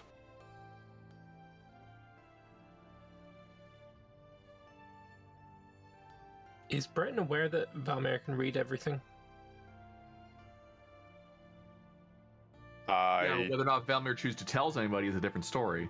Yeah, I don't think you've informed us that that's a thing you can do. Yeah, that's Well, why James said, just pointing asked out that. what the library is, where as I I'm was like, pointing- how do Clearly, you know just that? got done reading Gnomish signs, so there is a presumption that you can at least read the Gnomish, but that doesn't help the rest of us. That means Yeah. we can't split up. Splitting up is pointless. Okay. I Again, guess the point we all... of does Valmir tell anybody? Different conversation. I feel like it must have come up before. No! Valmir lies about literally everything his character does involving his abilities and powers and patrons! Not true. This Not one true. has definitely come up before. Yeah. There was a... Didn't we get a book in a... Like, I've got a book of... It's where I figured out the stuff and the things, right? Balls. Gotta love my memory. Just And I don't know how I could Dyspraxia forget doing with its that work description. here. Daniel just love it. Yeah, but no, there was definitely a time where it came up because it was to do with, I think it was either to do with Infernal or Celestial text. Oh yeah, we said something Rosetta Stone. We called you Rosetta Stone. Yeah, because it's come up that one of his new powers is that he can read anything. It has definitely come up. But I don't think James was there at the time. I think this was still Gourd era. Mm-hmm. This may have been pre-Breton era. Mm-hmm. Regardless, Well, thankfully, I going have to- the ability to read all languages when it's written down. I don't understand it when it's spoken, but just when it's written. So Oh. I shouldn't have a problem if we could just find the right books. it just means that the rest of us are going to be less than useful. It might be worth speaking to some of the attendants here and getting some help with this. For sure. Yes, I mean, I figured we'd do that closer to the hall of study that we were going to choose to research into. It's just with there's 4 or 5 different halls here that could have it. We just need to figure out which one is more relevant to our needs. Breton, you're very perceptive. It's at this moment that you hear like a creaking of wood. And the tree that was in the center of the path has turned round and is like kind of looking intently at you, and you see that there is like a little like carved tie into the tree, and it's got like a face. It was just a tree ent that was looking the other way. It kind of is looking at you kind of like, it's got that face of, you have a question kind of thing. Breton has definitely never seen a tree ant before, but imagine he's heard about them in stories. So there's just a pause of, pardon me, I think we could use some help. Oh, okay. How may I help you? He We sort were of looking to creaks. do some research into some very old topics, and we were just wondering, are most of the tomes here written in Common, Gnomish, and if they are written primarily in Gnomish, could we receive any support or aid for research purposes? Oh, out of towners, eh?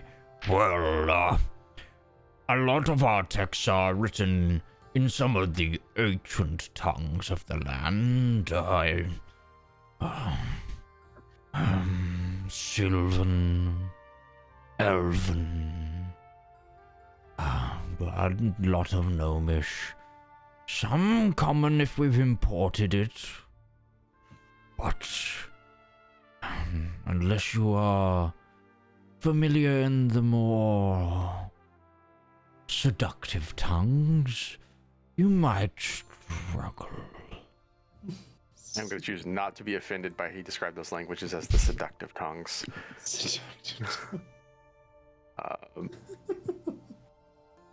Of course, well, that's not going to help me. Well, several of our party members, I think, but we'll probably need someone to help us translate certain texts.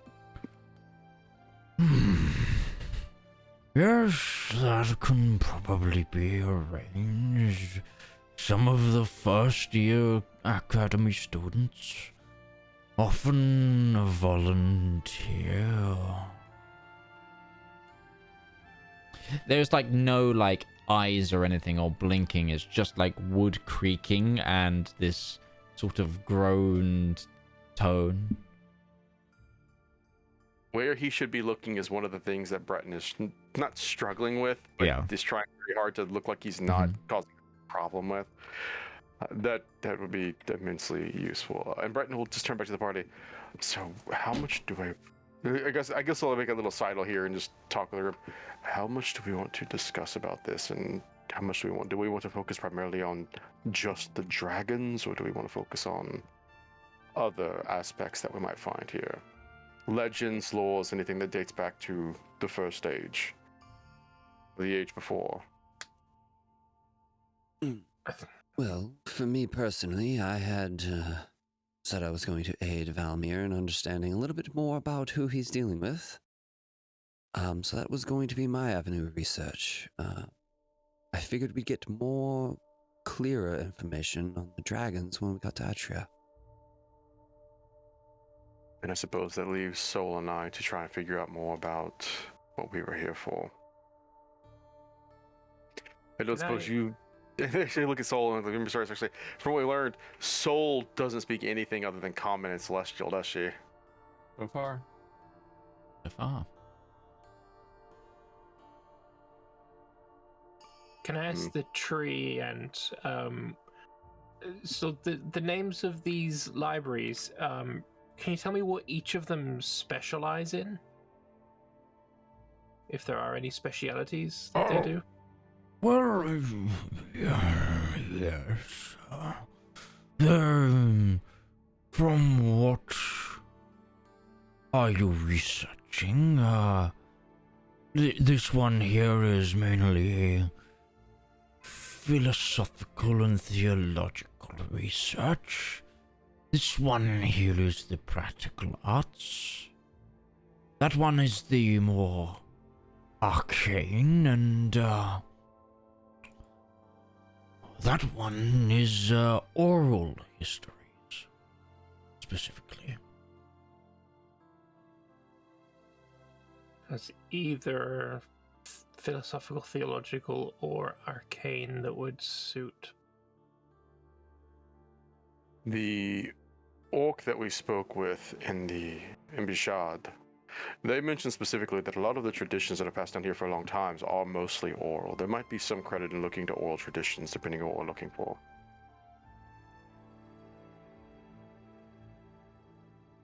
I don't know if it's going to help you find anything out about your relationship.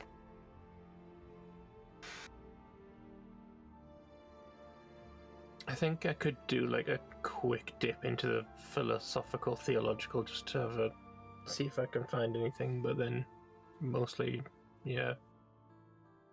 Okay. Dip into oral, maybe. I will take you to the research academies. Follow me. And the treant individual begins to slowly lead you to a part of the academy. And with that, we're going to go and take our midpoint break. So we will see you in 10 minutes' time after these messages.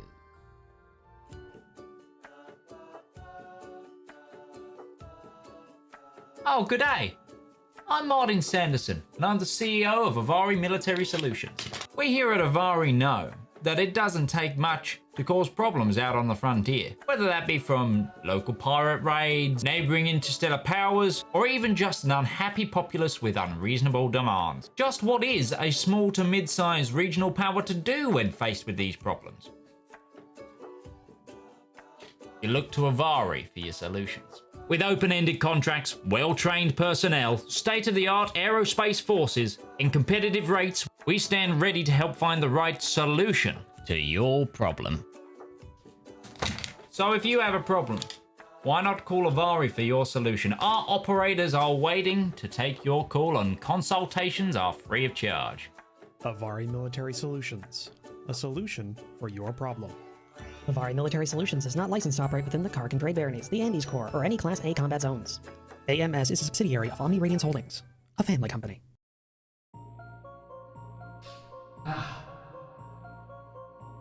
When is a story more than a story? When a tale is more than words on paper?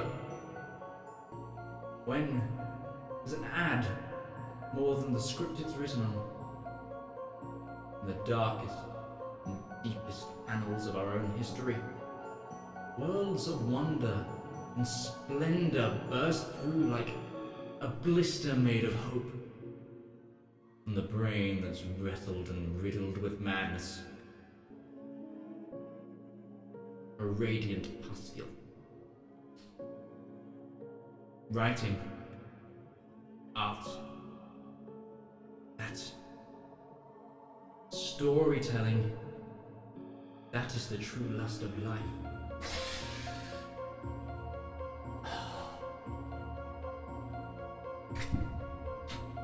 You too can beautifully indulge in art. Like fans of the greats. Shakespeare, King, Tolkien, Seuss, Mercer. You too can indulge through Twitch Prime. Get extended access to a wealth of knowledge with a simple click, an emotion so small that it could endlessly amount possibilities. Embrace those feelings. Support art. Support the component cast.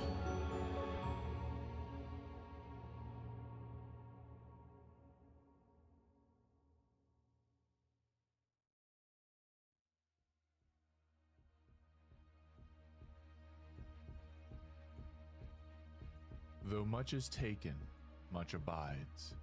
And though we are not that strength which in old days moved earth and heaven, that which we are, we are. One equal temper of heroic hearts, made weak by time and fate, but strong in will, to strive, to seek, to find, and not to yield.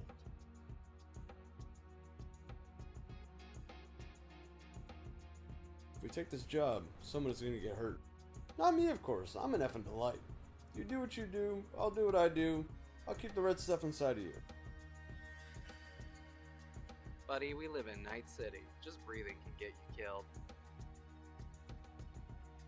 This sort of job?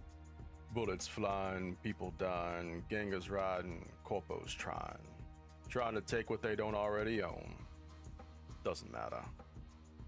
For us, just another day at the office.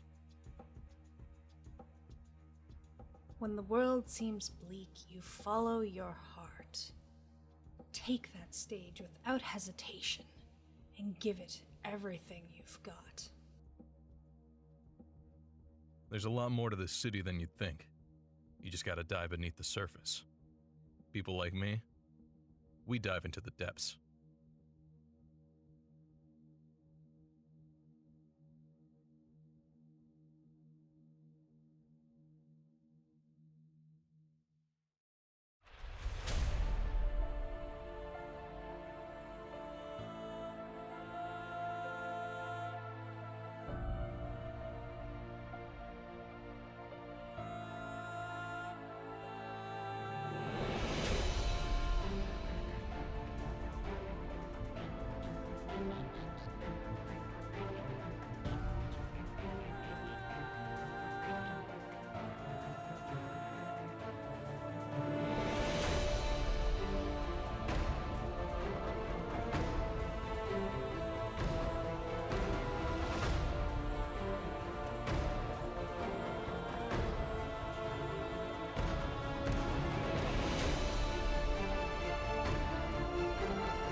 And we are back. So, whilst you are led by a treant to the Academy Department,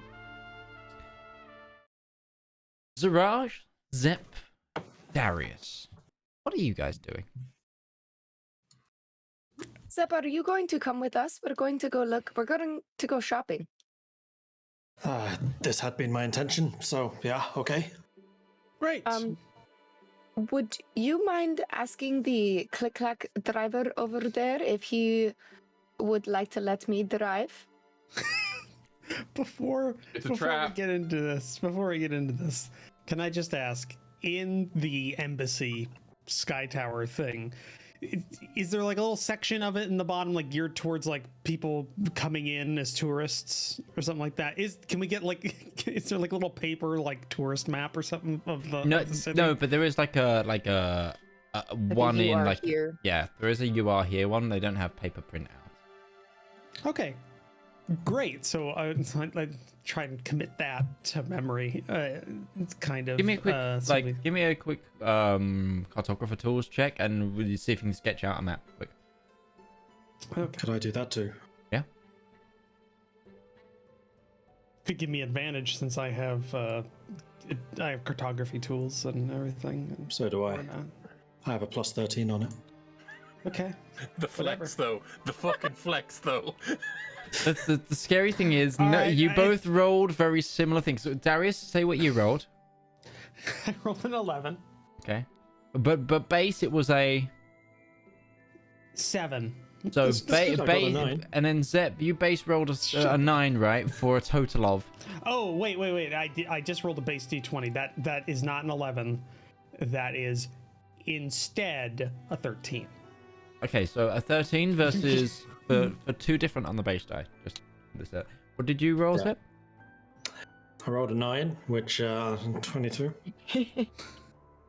Why are you bashful about it? So yeah, you take 10 minutes and you have a full sketch map of the multiple layers of the city. It's weird because like the city map is kind of like they have to do it in like a 3D perspective so you can see like the layers, but they're stacked on top. So it's like almost like a wedding cake that's have to split into its layers. Where you go, this is on this layer, this is on this layer, this on this layer, this is on this way, and it's like they show you the connections, but it's like Did down. you just so make a it's- pop-up book?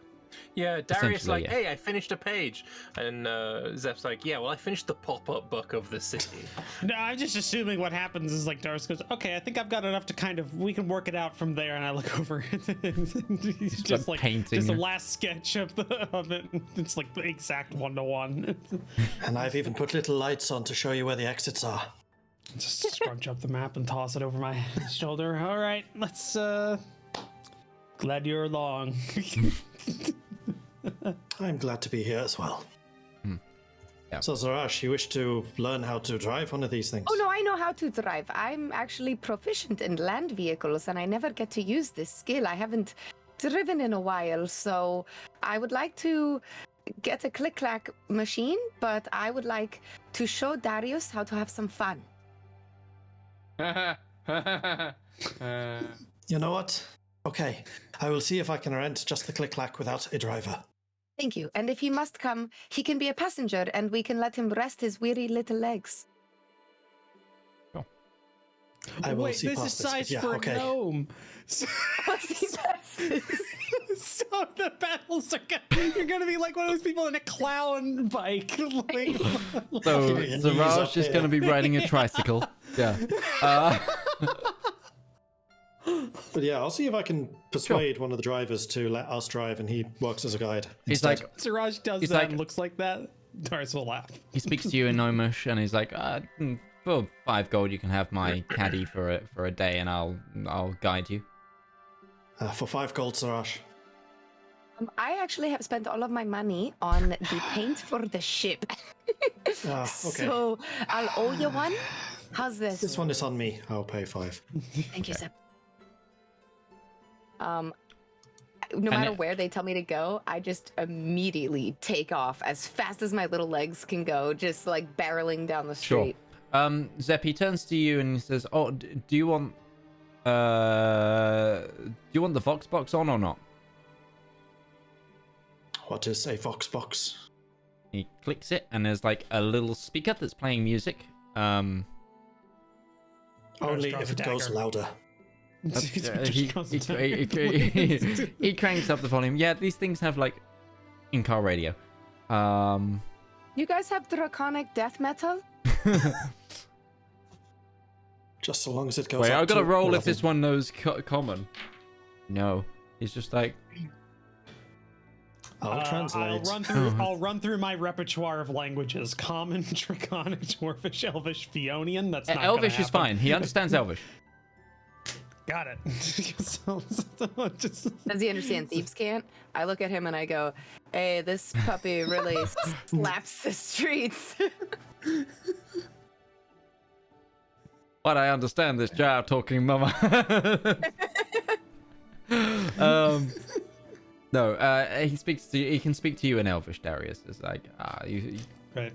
So even if you have some other engagements, Zep, or a purchase, or you have to deal with something, we can at least get back to the ship.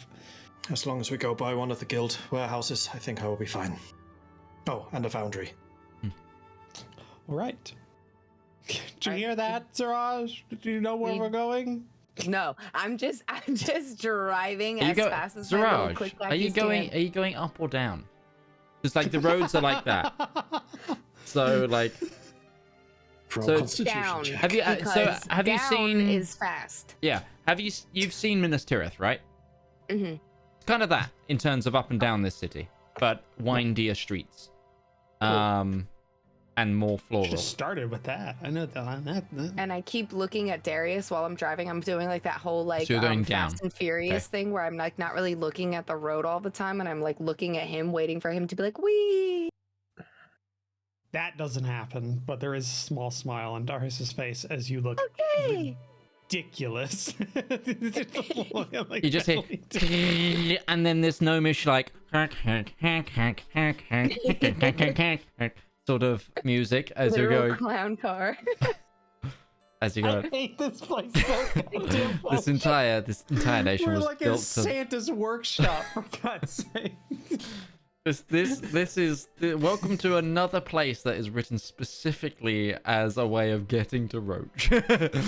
I asked while we're at top speed if Zep can ask if they know anything about dragons here. Just our cab driver. You know, you make small talk with your cab driver. Hey, we're new to town. Got any dragons? Do you talk with people when you're in a cab? Yes, I'm not rude. We have heard that there have been some dragon incursions in Solorum. Can you tell us anything about these? Oh, there's not the Atrians haven't been here at all. We've got really good relations with them at the moment. There's haven't been a war with Atria in about 500 years. That is a no. Only dragons I know. Do you know if any of the centers of learning in this place have anything about dragons?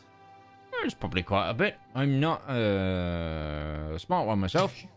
We're asking a cabbie.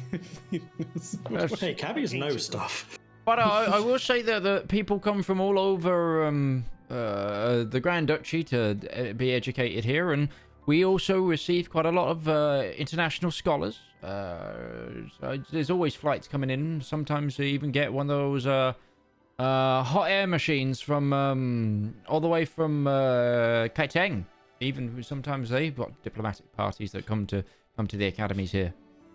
Oh, how do you mean hot air things? Describe it. Well, they're like. He looks up and he looks actually and points at your skyship. It's like that, but slow and pulled by giant birds. Interesting. Okay. So I'll have to talk to them about a copyright mark or patent number. To make sure. How can he see our ship if I painted the bottom to be camouflage? It's against a green canopy. It's docked in a port. And only like a third of it's done. Yes. We still don't know what. Oh, can I look up how good was that random kid we were able to convince to do the job? He's got like quarter of a deck done. Oh, He really went for it. yeah, that's good. Or a natural 19 on that. I have no ability of promoting him, so I don't know why he gave that much of an effort. He really wanted to use the boots. Yeah, it's the pride of the job. All right, so while we're zooming, after like, I make sure that Darius is having a good time, and then I'll kind of like look back to Zep and ask like, point me in the actual direction where I'm supposed to go. I'm lost. Do we have a magic shop? Just or like enjoying the ride. Yeah. So fun. Yeah, where are you trying to go? Are you trying to head to like a shopping district, or Zep Magic mentioned shop, guilds? Foundry, guilds. Okay, in that order. Okay. Priority. Yes. He points you to the Ever Market, which is it's kind of like it's on one of the baser levels of the city. It's like on level 2. And it's where I mentioned before to the other party, there's this big like greenhouse glass building that's like kind of circular and then has like tubular like rooms off it, and it's like if you ever saw any of the older pictures of like Crystal Palace and like the World Expositions, where it's like garden center plus also it's got like cafes and markets. It is in itself like a giant place to sell and buy plants, but it's also got other establishments within it, and it's kind of like a shopping center. Impressive structure. You can get a really, really good cup of coffee from from some of the market vendors over there. I will be sure to remember this. Is there a place really like that cafe. Sells bows? Magic bows? You want a boyer? I'm going through the translation now. I'm just spinning it up. You might find a boyer's. Probably not in the main center, but in one of the side streets around. Sounds like we're gonna have to pull over near there. So Okay. you might want to apply the He parks. brakes. Oh, you can park. He's not- Yeah. You can park whenever. He says like, I'll wait with the click clack where any of you go. Well, meet back at the Click Clack in an hour. I'm going to go search for bows, and see you later. Is this also where the foundries are? No, we keep the foundries at the top of the wall so that the smoke doesn't interfere with. I will accompany Zaraj to the magic shop then. I am interested. I'll go too. Honestly, that's what I was wanting to go and check anyway. Sure thing. I would like to pick up a cup of coffee on the way. You can do that. It's 2 copper.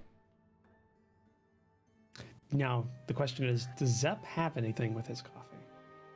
Is it black or? It is as black as the darkest night. I would like a cappuccino, but please hold the coffee. Just froth You want milk, please. you want froth milk. Oh, it's you want a puppuccino. Yes. Yeah. Okay. Fine. Done. 1 For copper. the rest of the day, Siraj just got Milk whiskers. like a ring around. That had such. I love a coffee flavor of sugar water. I just don't like the coffee. No, it's cool. Darius, are you getting any hot drink? I guess I'll. I'm just. Siraj, while we're doing this, give me a d20, person. please. Yeah. He's the most annoying person. He's looking through the menu and he's holding up the line, and he just settles on a basic coffee with 2 sugars and some creamer. 17.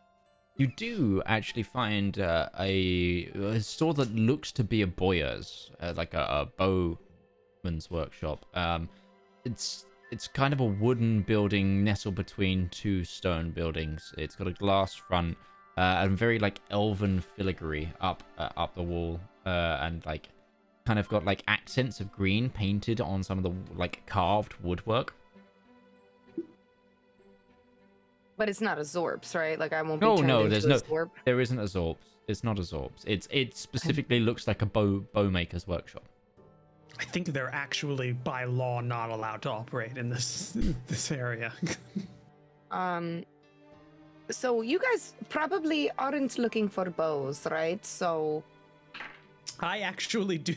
I actually do need one because I gave away the one that Zep made for me to a random person. I don't remember who has it. I think it's just sure, cool. I think it's just a crew member. All right. So yeah, I could use one. I'm gonna look at the most magical bow that they have. Okay. So you go in, and there's sort of a young, sort of tan skin, very pointed features wood elf, who is whittling what seems to be like a little wooden owl, as they sit cross-legged on top of the counter. You can do that too, Darius. Oh yeah, I'm still dabbling. I don't just hiding the ones he's got that are like really bad. He's not very good at it. Said no, it's just a hobby. Look at this perfectly carved an owl he's got. Does this elf speak common? There doesn't seem to be any recollection, as you mentioned, like, you can do that too, Darius. They kind of don't look up. So, possibly, but... Even when I speak Elvish? If you speak Elvish, they look up and they go, oh, hello. Back to you in Elvish. Hello. Do you speak common? What's common? All right. No. So it can just convey through me. I'll translate. I would like your most magical bow, please. 1-to-1. I'm not gonna fuck with Okay.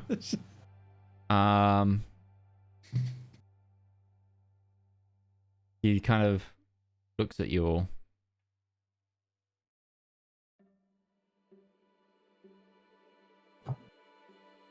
I have a few bows. Define most magical. A longbow that does extra damage. We're going to have to be a lot more specific. Do you know where you are? Big bow that do kill good. Is that easy enough? What are my options? Yeah. What do you got?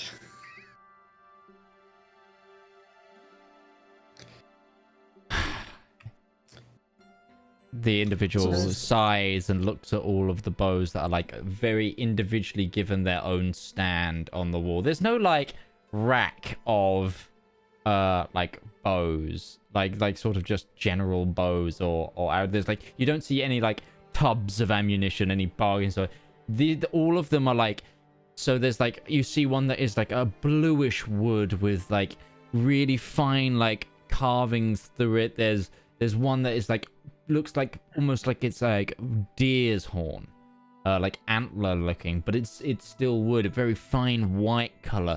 There's ones that that looks like it's a thick wood that gnarls even in itself, like the whole bow itself was almost grown into shape.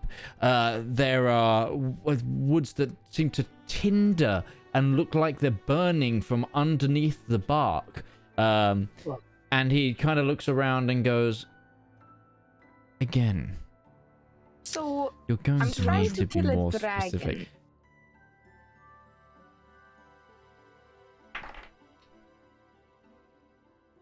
Perhaps you have a dragon killing bow. Make a persuasion check. Who? I'm going through Darius. Yeah, so I already hate the shopkeeper, so... Darius is going to... Okay. Actually, that's not Would you like bad. any tea? Was it persuasion you said I had to roll? Yes. Okay. 26. Are you intent on killing the scaled ones? I think she is. I think, or at least like self-defense. Yeah, I'm looking for a bow for self-defense, please. Just looking for when 30 to 40 feral dragons fly through my yard. That's amazing. Well, So I need a semi-automatic bow. I have one.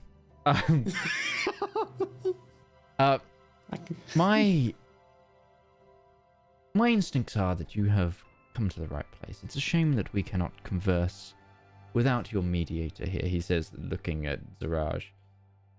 I have a name. I was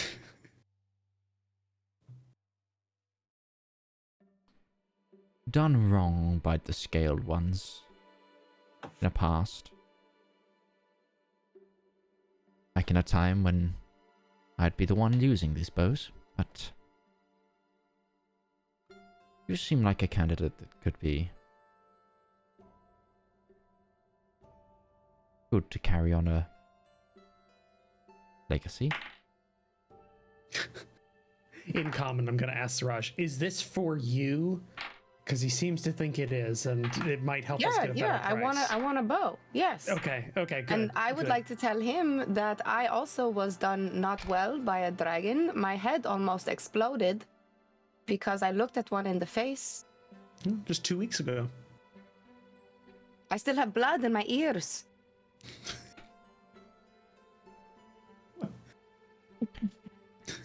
I show him. You want to see something gross, dude? My treehold used to be on the Atrian borderlands, and it was burnt down. I know your pain. I'm sorry. So, where are my manners? I'm Ithrandir Earthsong, Master Bowcrafter. All of these here are my finest creations. I also can hand tailor bows to a certain individual's liking. If you give me some time and a requisite amount of coin, I could always I think we've got like 2 days. I could always tailor a purchase. 2 days is probably enough, as long as I get a good read of the individual. Too much coin. Perhaps it's better for me to just look at what you have in stock.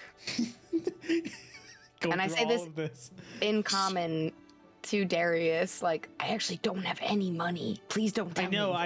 I was going to ask what you were thinking you were doing, like, because I know you had no money. So I give him like the, Well, I wouldn't necessarily believe the story. You know, we're tourists. They might be telling it to kind of big up the prices a little bit. Who knows? Maybe there's like 10 Earth songs around here or making these bows. Sure. So,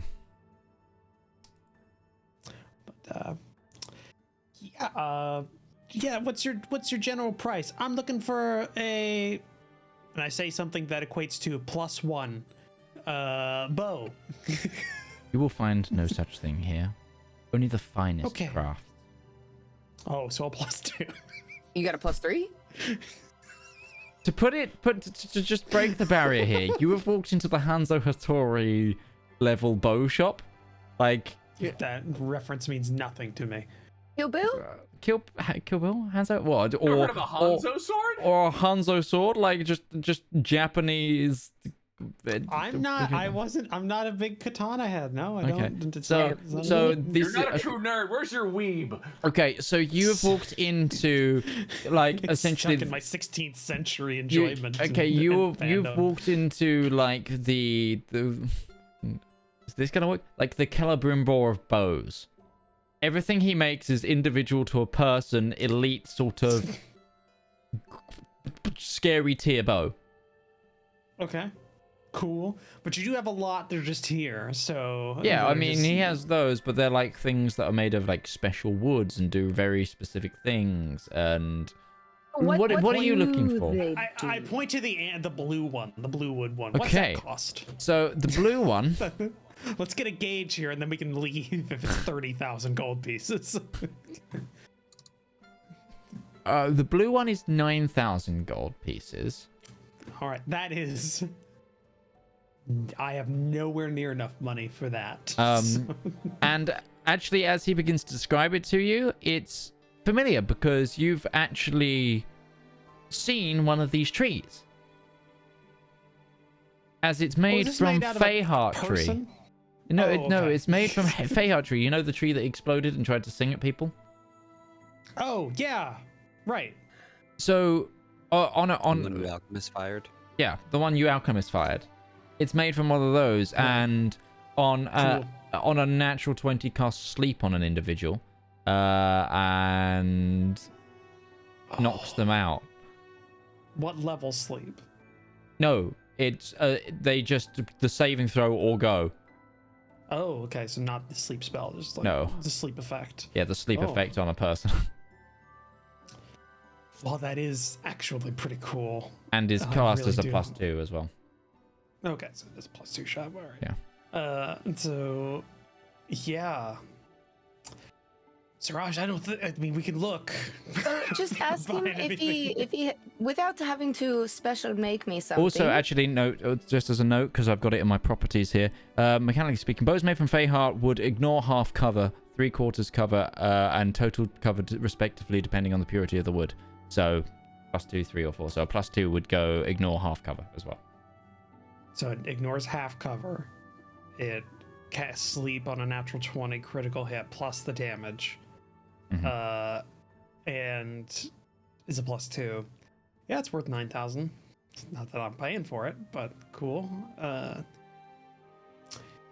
What was that, Siraj? Does he just have anything that is good against the dragon without having to special make it?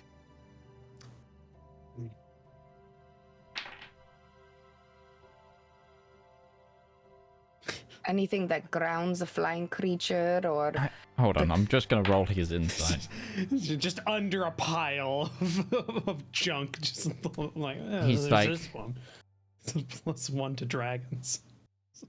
Siraj, just... give me, like, a persuasion check. Minus... at disadvantage, because obviously you don't speak the language, but I'm trying to gauge your intent. This person has a big hatred towards dragons.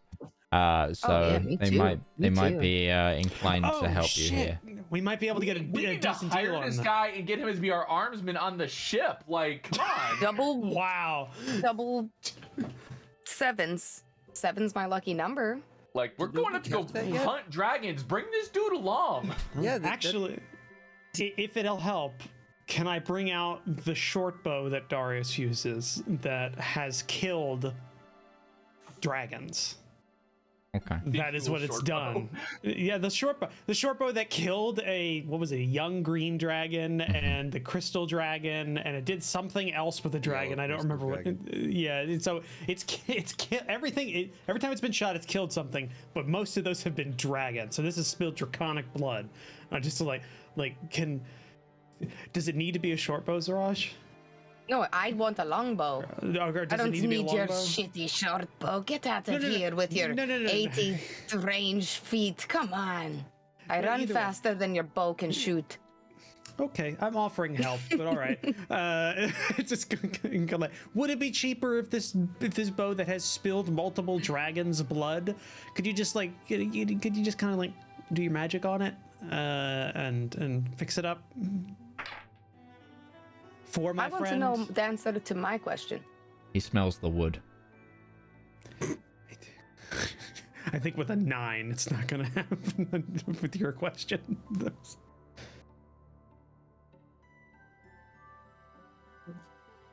And he's looking at you. I can tell you are strapped for cash. But there might be something here. I have more money than most people see in their lifetime, but okay. He then goes towards the back of his shop for a moment and goes under the desk. He hops off the desk and goes underneath it and pulls out a leather parcel, unrolls it, and there is 10 very barbed, horrific looking arrows. And you look at the arrowheads, they seem to be shaped like dragon scales. The only thing that can pierce dragon hide is dragon hide itself. Is that what we're going with here? And he says, I craft these for myself in case of them ever coming back for me. These are dangerous to the scaled one kind. They would impart double damage Terrible, terrible damage. on a dragon. Whatever he said, just poorly dubbed over the word. They're normal. They're +1 arrows. But if the enemy that you are fighting is identify a dragon, the damage dice will be doubled. So okay, so Zep is here, right? Or did we Yeah, leave him Zep. at the coffee shop? Okay. Zep's here, I think, right? Zeb's here trying desperately to follow the conversation, but not speaking Elvish, just kind of like grinning every now and then. Yeah. I didn't even realize that. So bad. just turn to Zep. Don't explain anything. I just turned to Zep and just go, so Zep, if we had you build like a longbow yourself, could you, like, what's the best you could do? Like a +1 longbow? Would that be doable, or is that too cost prohibitive? It would depend mostly on the materials. Mostly on the materials? Okay. Okay, I'm gonna huddle with the group and I'm just gonna pull everyone in real close, and I'm gonna whisper in common so this guy can't hear us. He's an elf that was able to discern your character from afar, so. Well, he can't speak my language. So, I know you guys frown upon this sort of behavior, but I was going to steal the bow. No. Why? We're killing a dragon. No, okay. I'm this willing is his to do livelihood. this. I'm willing to do this. He makes he's sympathetic to your cause, well, our cause, but specifically to you, it kind of seems like. So I'm an adorable cat. Exactly. Also, you've got some like yeah. We'll say you want the arrows, and we'll get a deal on the arrows, and then Zep, we can try and get some materials for you to build a good longbow for Zaraj. And then I will get whatever, and then I'll just ask you for, I guess, just a bare bones basic whatever longbow, because I do need to. I can give you my old longbow. I need a short bow for mine, so but to keep my aesthetic.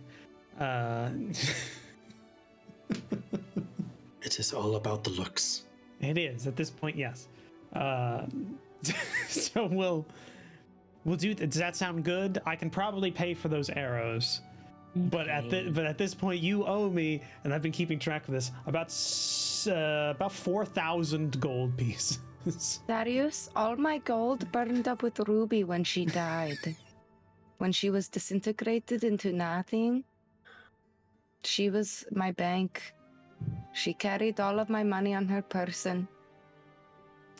Are you putting on the puppy dog eyes or the puppy? I'm giving you, the big kitten like eyes? Puss in Boots, eyes. Okay. Darius, I rolled a 10 on that. Darius just puts his hand on your shoulder and just goes, I know. So you still owe it. And go like, this sounds like good. Are you okay with the But I'm indifferent to your problems. I just don't care. You okay with the arrows and then Zep making you a bow? Because it seems like this, I don't want I don't think we're stealing from this man. Okay. I don't know if I translated that, but that's 9,000 gold pieces. I point to This is how much? Yeah, so I'm saying like this is like pretty up there. I think he's got a security system in place, and if he doesn't, he is the security system. So okay, sir, can we? How much for the arrows, my good sir? For my friend who's trying to kill a dragon, which you hate so much.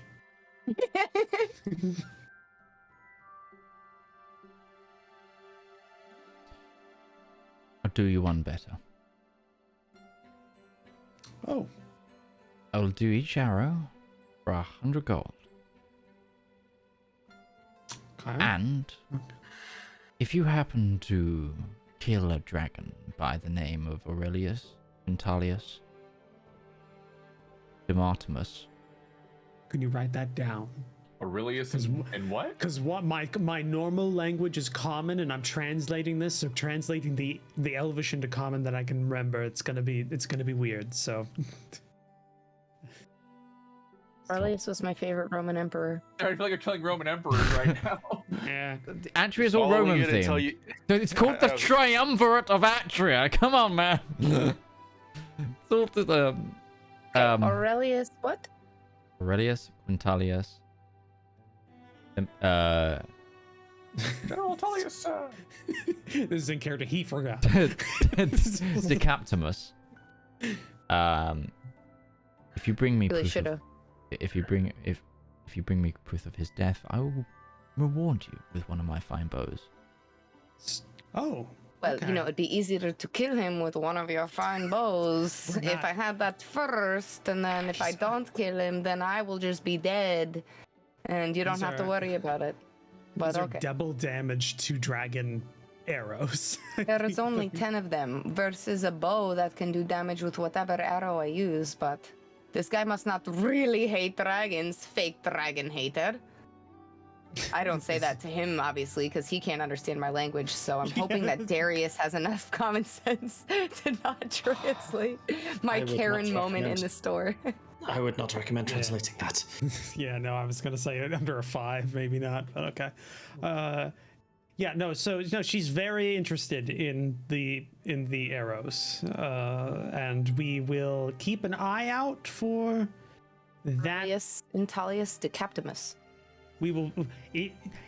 We'll try and bring you the decapitated head of Decaptimus.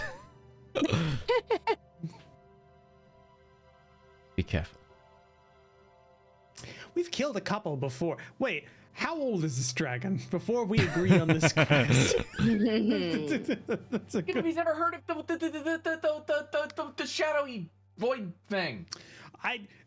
We're getting a deal with these arrows. I don't want him to think that there's a giant god dragon that wants to kill everybody within a days. Within a couple all the days more travel. reason to get a deal. Seriously, there is one guy who might know about it. You're not here. He might know. The Dracophobe needs to know. Yeah, Darius, can you please tell this man about the dragon that almost killed me so that maybe he'll give me a bow instead of just like arrows? And I show him again the blood in my ear. You need to just a wet washcloth. No, I can't get it with the paws and the licking, so it lives there now. But tell him.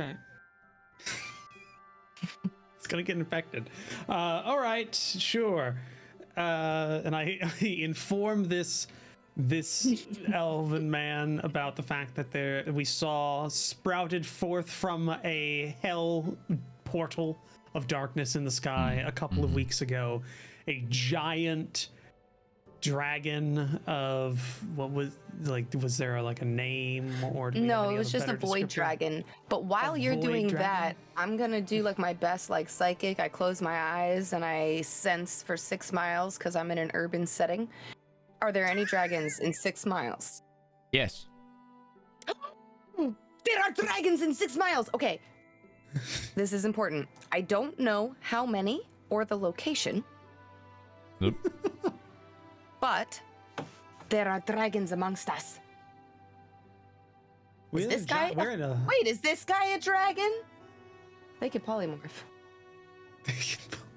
Insight check. I insight check him. What are we doing? I got a 19. Is he a dragon? Roach, I have been asking that question for the past 2 hours. I'm not gonna lie. I'm trying to steal a goddamn bow. I'm acting as a facilitator to somebody's own paranoia. Not a dragon. Okay, but I tell him that there's hot dragons in your area 6 miles away. Okay, so after just telling him about the apocalyptic void dragon that spawned in here, I also say, and also my friend says she can sense a dragon within 6 miles of radius of this place. So how freaked out is this man that has swore a blood debt to a dragon? He just kind of half smiles. Okay, that's actually worse than what I was hoping you'd do. That's creepier. Yeah. So, with all of that, what's the price of a bow, or what's your stock now available? Is not to say that more. They give you a bit more information on the hit target. They're a senator aligned with Saunio House. Wait, they want you to do a fucking political assassination? Wait, you want us to kill? Senator Nobody of was what? tracking that. SAUNIO. I'm not I'm House. like Rome and Japan, like Japanese history are like blind spots to me. I don't really have a lot of Fucking Rome's a lot of murders. I got it. Like everything past the Punic Wars is kind of just like gone. One extra from Rome. Murder and pre-industrial colonialism. So you want us to kill a senator? Also Yes. Christianity. They're the ones that destroyed my treehold and killed multiple members of my family. All right, this is gonna sound heartless, but it's not supposed to be. Don't say it. This is not going to end well.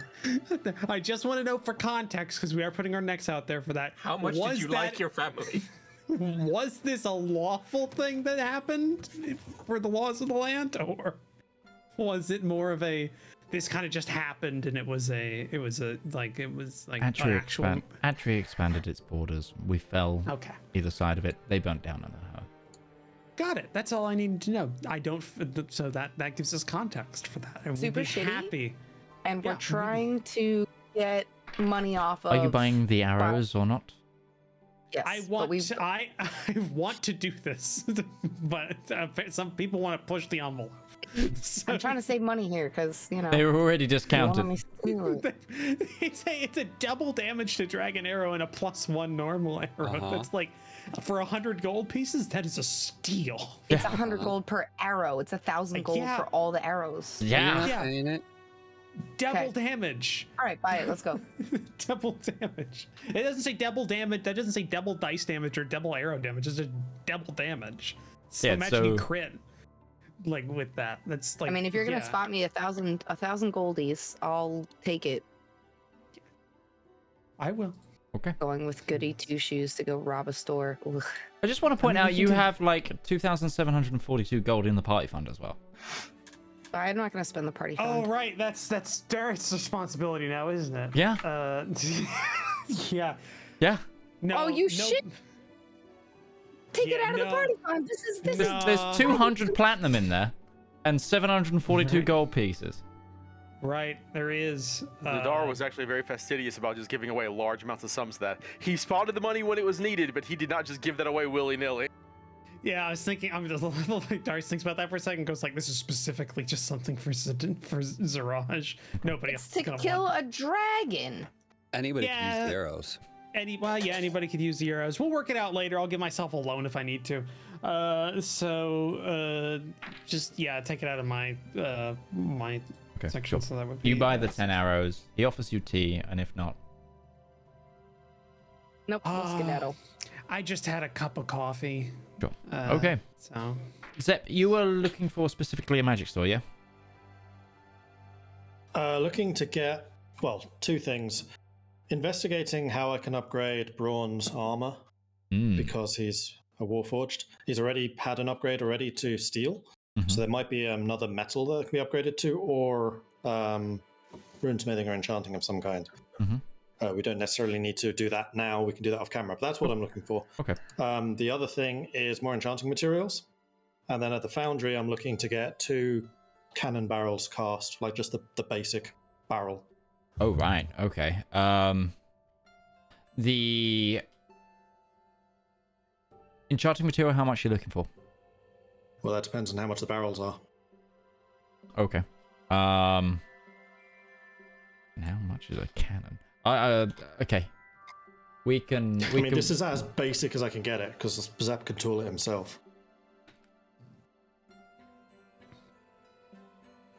How much would a...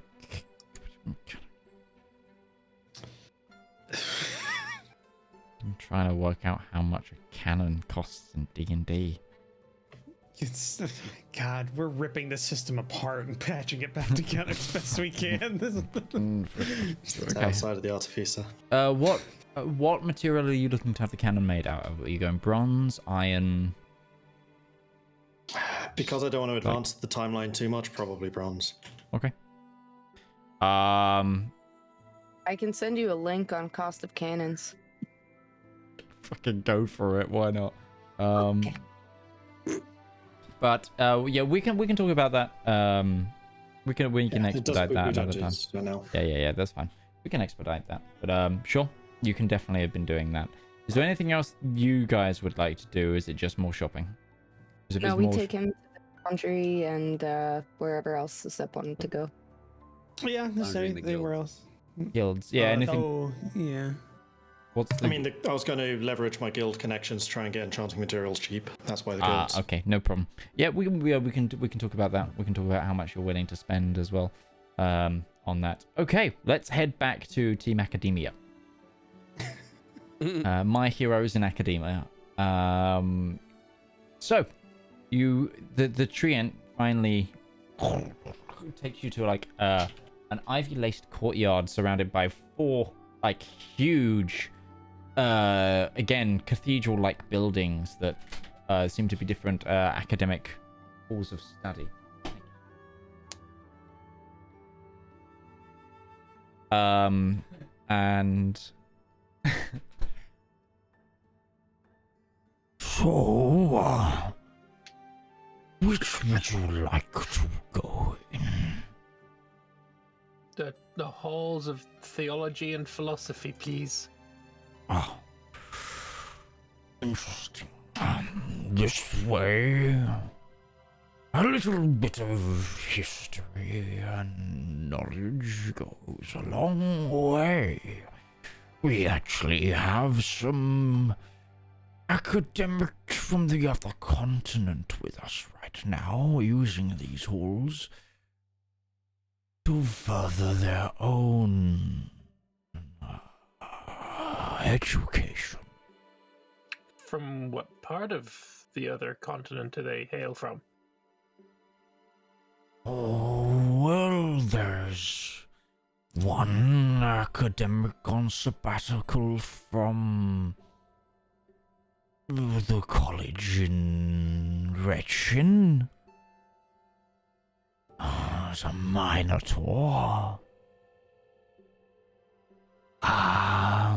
There is a wizard of some sort as well, doing some research in the Gilded Tower. He points up with a branch.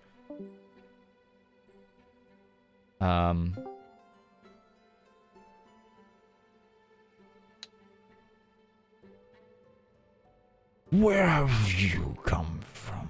Perhaps you know them. We come from 4 different places. I'm originally from small town in the Eladrin Empire. I have cousins in the Eladrin Empire.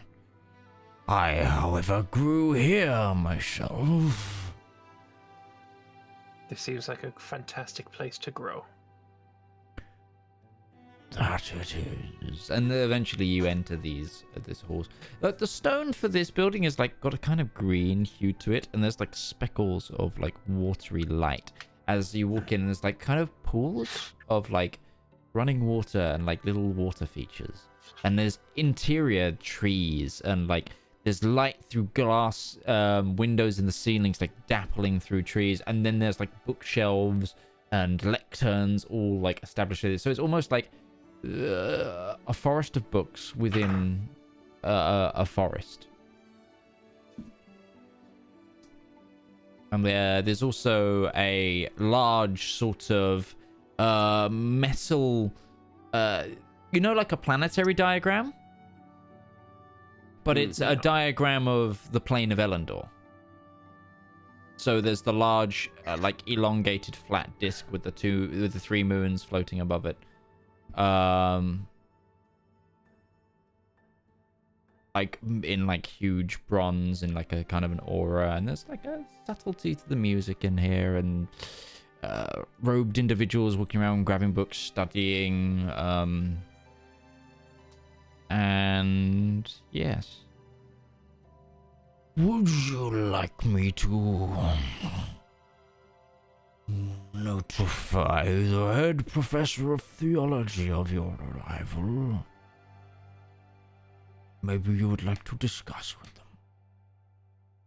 I'll throw a glance to the others to see if that's something they'd want. The tree is speaking common, by the way. So you have all understood this. Well, I don't believe at this time we will need the head professor's assistance, but if we come across anything, do you mind just pointing out the direction that they might be in? Sort of looks around for a moment. Rather that one up there.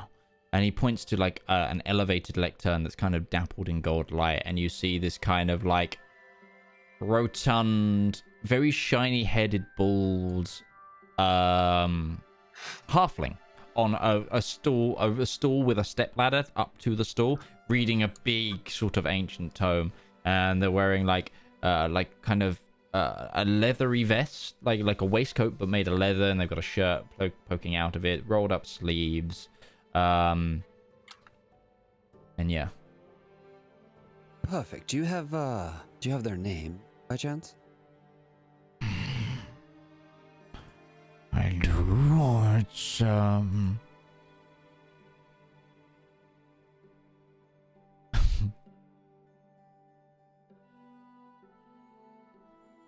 I'm gonna have to change it. I've just said it out loud. Not out loud, but said it in my head. I was like, that's gonna get. No. What is it? Don't be changing. No. You can't be changing this on the fly. That's not how this works. No improv in this game, please.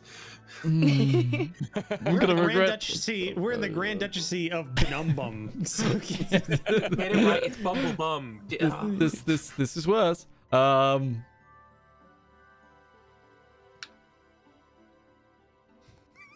You can't not. Just say it. Don't stretch it up. You bigged it up too much. Oh, Professor Fap. It's Fapple Shield. Fapple Shield? Fapple Shield. Well, yeah, its last name's Apple Shield, but its first name's Flap. So yeah. I was gonna say F Professor F Apple Shield. And I was like, no, I'd like then conjoin that in my head as Professor Appleshield. We're going with it. He sounds like the kind of guy that has to wank his tap to get hot water.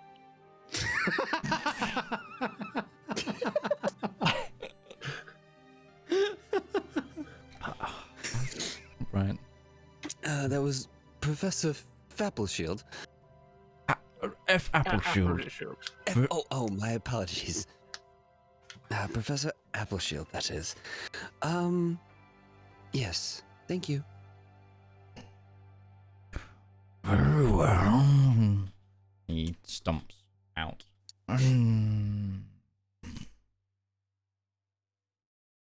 Oh, and he waits and he goes, yeah, have an apple.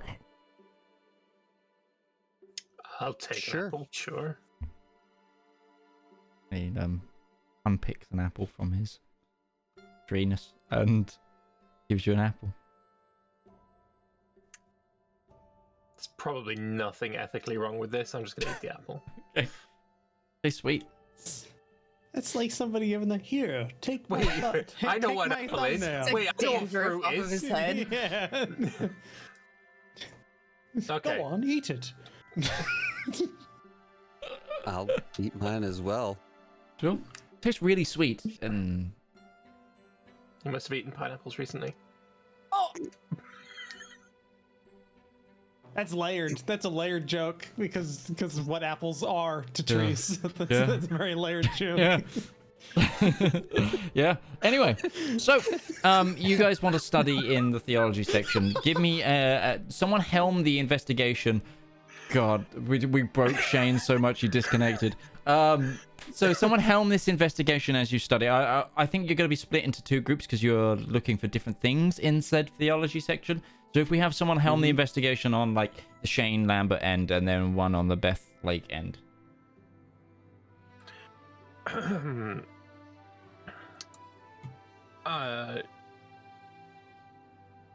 What was the roll for? So you're just looking for texts and give me like an investigation check to see what you want to cover. Yeah, I'm doing the help by like translating rows of stuff. Because Lambert can read, Valmir can read everything. You do have advantage on this roll. Yeah. 15. Okay. What is it you're looking for answers for? What was the question you're looking to study?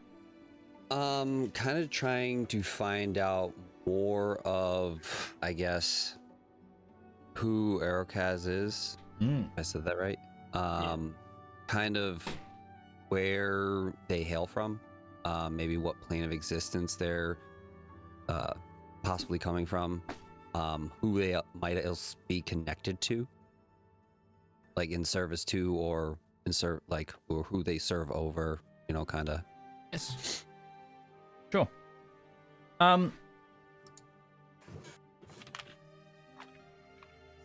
Okay.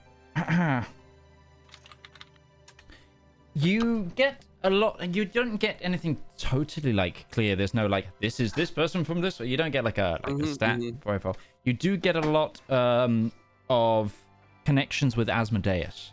They always seem to be appearing in attack in text along with Asmodeus.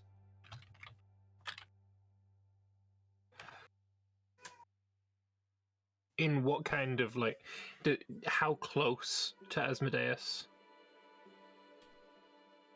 Like right hand man or just lackey or well, it's kind of you get like Asmodeus and then like the sort of the common leaders of his forces, and then you kind of get questions early. You get like you get the phrase "the first child of Elendor" comes up a lot.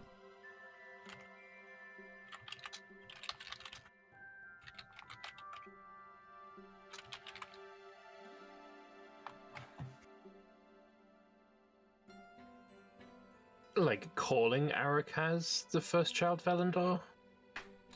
Possibly. It's kind of unclear. I was going to ask, does it seem like there's any other names, nicknames, or, I don't know, given names from, how some people gain a name from a battle, kind of thing, that are associated with Arokaz, aside from, I guess now, what we've seen as first child of Elendor? So the thing is, with the way that Valmir reads things, it's hard to put true links because it auto-translates to, like, the etymology of the word. So one of the things that you keep getting and seeing alongside it is Riftchild.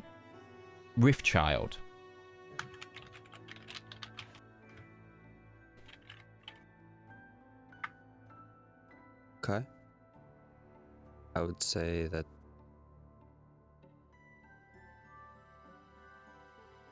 take some notes on this, and then depending on how long it took to get to that point, try and touch base with Sol and Breton, see if our notes kind of match up with anything that they might have found. Sol and Breton. What are you wanting to research?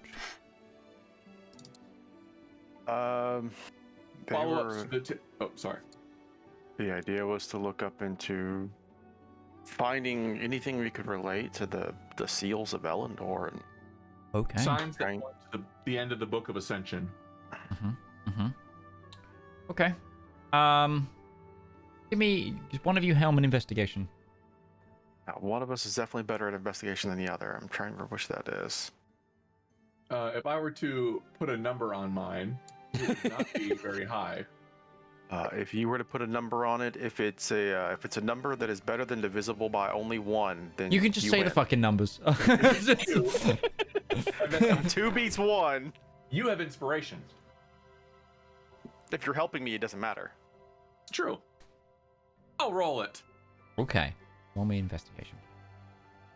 Me.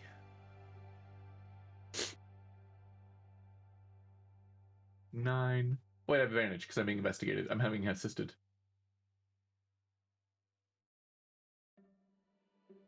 9. Okay.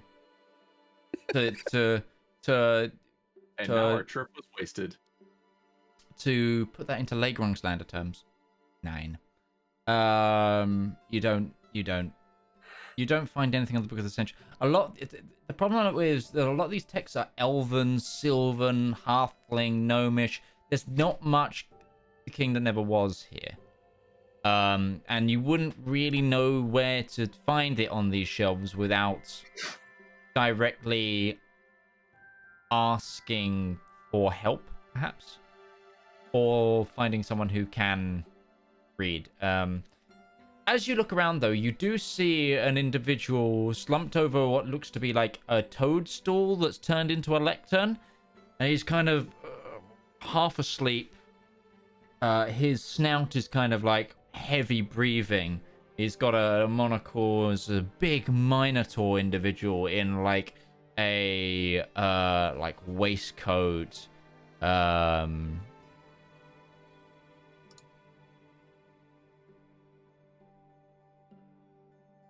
Kind of half asleep over a tome.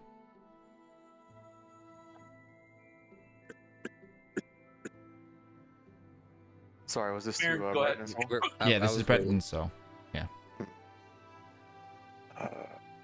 Yeah, we're getting nowhere with this. I suppose I'll just see if we can't. Excuse me.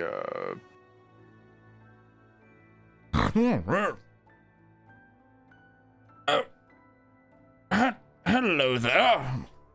I would also ask Americanese. He looks through. What do 2 Nardathelians have business in Bumnumdum for? Traveling, researching, looking for information.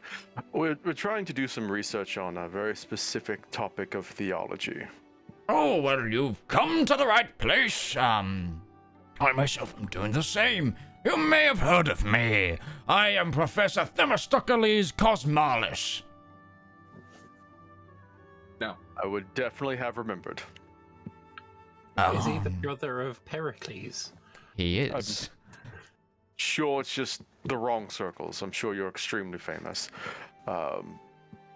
Yeah, specifically, we're looking into this old prophecy. Something that mentions the seals of Elendor and the contributing legends that are associated with that.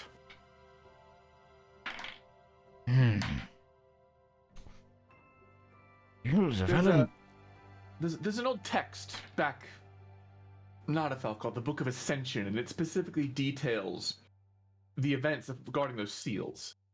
Oh, I'm very aware of the Book of Ascension. I have been granted access for I had 1 week with 7 pages of the original Book of Ascension, like the first edition text, back when I was doing my master's thesis.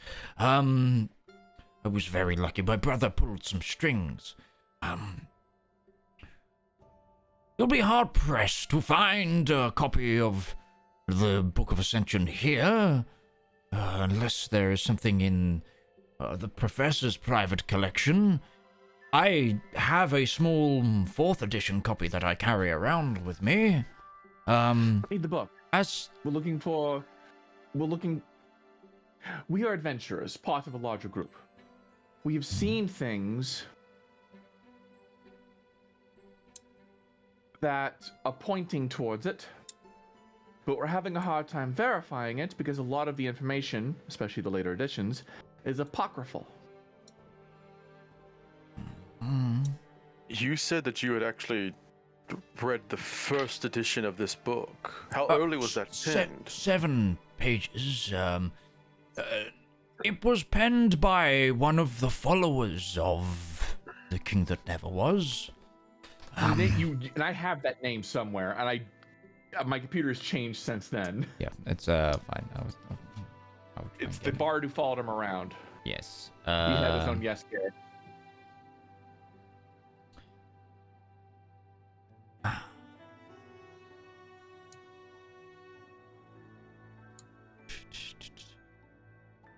As well as penned by the bard scholar Ulfric. You'll also recognize that name because of the Ulrician calendar. What we go by our day-to-day is guided by this individual's penmanship. It's fascinating, and I was only allowed to see but 7 of the hundreds of pages. None of the pages I read were directly to do with the seals. I am actually a lecturer of choral music, and I was looking at ancient hymns. That being said, I'm gonna roll a couple of history checks here.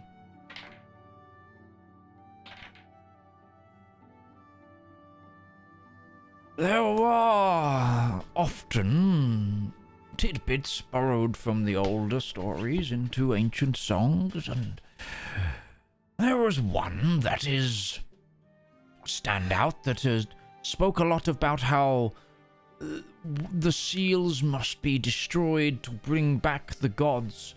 It was a deemed heretical song because of a small sect that wanted to reignite the war for the heavens, pretending that the only way to rid the world once and for all truly of evil was to bring them back and to duke it out, so to speak. Quite the fascinating tune. I believe it's in the key of A major. But it does a modal shift directly to the direct minor, which causes a. Sorry to interrupt. What was the group's name? Oh, let me think.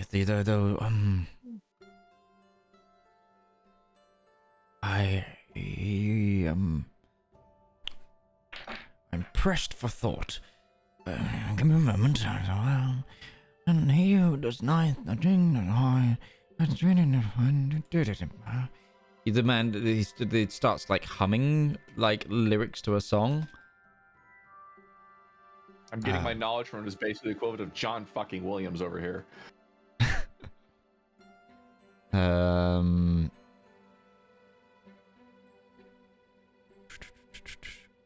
Sorry, I had to go to a different page.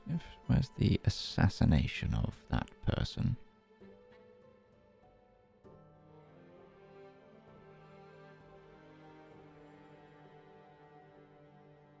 It was Colonel Mustard in the study with a candlestick.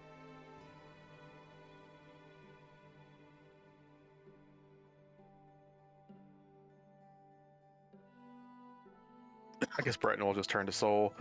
So yeah, sorry, I'm reading things. So while he's trying to search his knowledge for what may be actually applicable here, do we think it's in our interest to try and read one of these earlier editions? Less apocryphal, more direct knowledge. If the book are as old as it is, like even a second edition printing could bestow information that is far more reliable than what we have to access now is. Ruby had thought to do that, but the only book that is available is in Seat, held by the Ecclesiarchy and under the highest guard with no visible access at any given time. She thought it might be possible to get in with the medallion from the prince, but even then, it did not seem likely.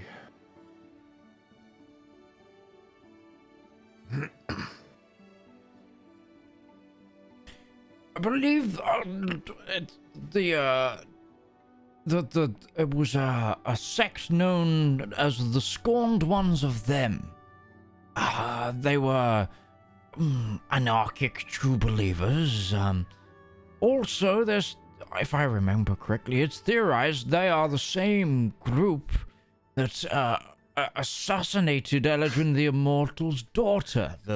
The act in which a lot of these holy wars on the continent of Longreach actually come down to. The scions of them? Scorned ones of them. Scorned ones of them. Scorned ones of them. Sorry, I'm writing that one down. Sorry. Name has not come up in any of our searching so far.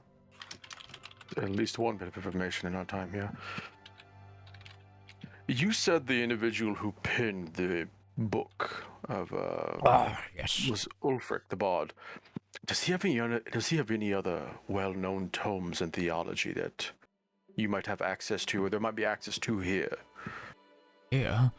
Well, even just a copy of them. I'm not looking for original scripts here. Obviously, that would be far more valuable.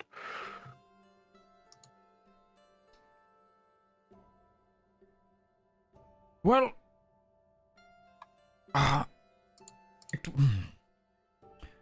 quite a few. The Book of Ascension was the final book in a series of tales and epics written by Ulfric the Bard Scholar. The eldest of them are sort of lost, but there are many that were kind of less storied or had taken and turned into the holy books of various other religious and theological icons, because, as you may be aware, I don't want to be preaching to the choir, but when... That's funny, because you teach music. When the Bard Scholar traveled with the King That Never Was in the 100-year period post the summit thereabouts, he penned multiple of the journeys, and there are some elements of the journeys that took place on this continent as well. Could we find them? Yes. Even just a list of the names of the books so we know what we're looking for will be immensely helpful. I would probably ask. I would probably ask Flap. He knows every single book in this place. We'll be sure to do that. You said Ulfric the Bard Scholars. Is there a specific title for the books of this saga? It can't just be the Ascension Saga. The Ascension. I would go for the book of. There was one titled. There's an epic, longer story called "Where the Phalanx Creep," and it was specifically about this area.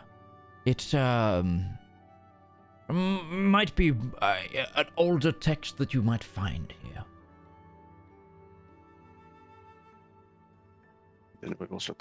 I was just asking because you mentioned that this is a period of time where the Ulfric the Bard Scholar penned quite a few books about his travels with the King That Never Was, and if it is the case, then it may have been an associated collection, and just knowing the name of the collection might point individuals to specifically what we're more looking for accurately.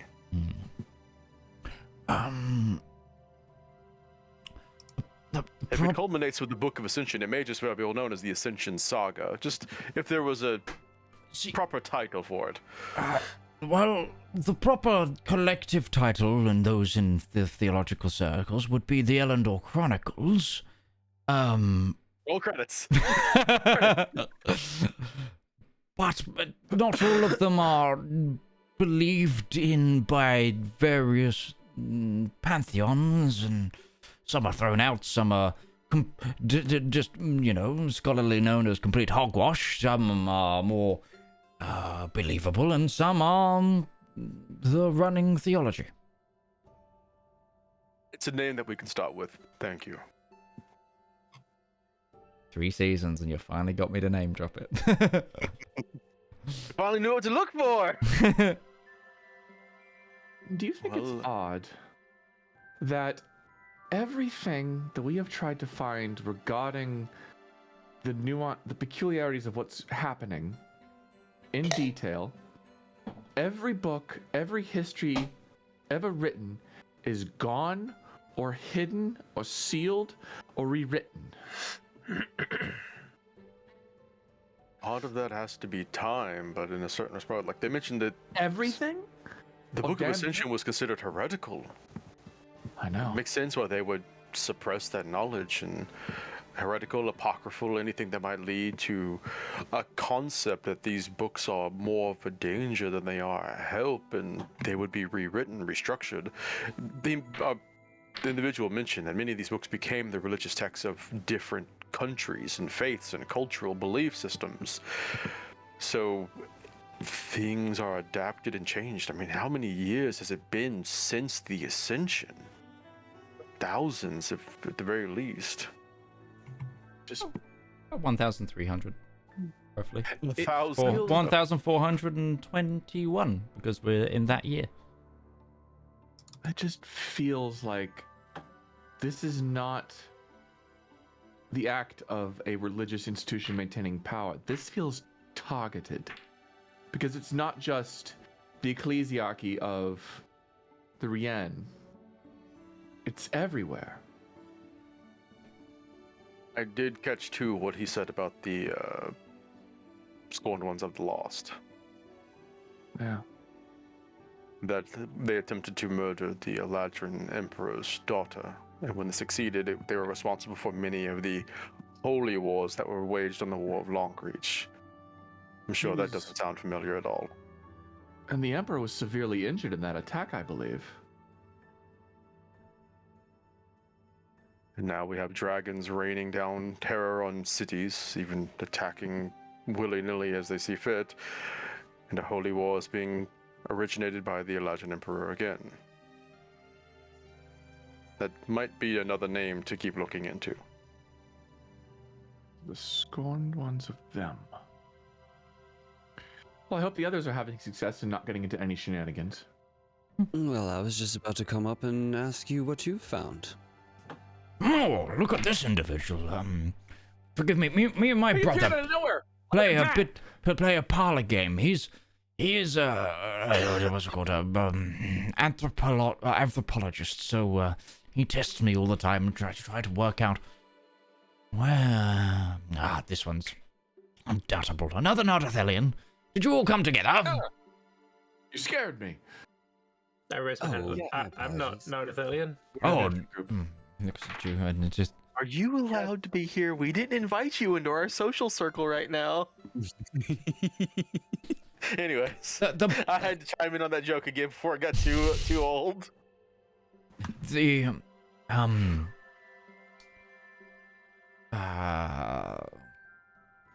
Hexed Eyes gave it away, though, where you, sir, are truly from, and you have purple skin.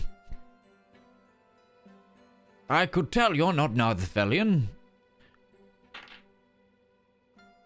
Though, profiling. I'm not sure about the horns. You know, I don't think I've ever seen a drow and a tiefling in one form. My brother will really want to see you. You know what? I've only seen one other of my kind, actually, now that you can mention it. And he was my brother. Maybe we are that rare. Sol will actually look at James. I think we have a name. We've found a few as well that might give us some information. Would you like to go first? No, go ahead. You walked up on us. Well, it seemed like you were already in conversation about something important, so... Well, we have a couple. It seems that Asmodeus is in the mix here. And a little bit more close to home, as he kind of nods towards Valmir, a couple names came up, such as the first child of Elendor and Rift Child. Don't know if they're 100% connected, but it's a place to start. Meanwhile, we found out potentially the group that was responsible for causing much of the strife and dealing and causing many of the issues, and maybe the first age of ascension as it ended, was a group called the Scorned Ones of Them. Evidently, these were the individuals who were responsible for murdering the Eladrin Emperor's daughter, and in doing so, causing the holy wars that have plagued Longreach basically to this day. Being Speak ye little of the children of the rift, for they are the bearers of Asmodeus' first gift. It makes sense. And to find more, we need to look for a series of books called...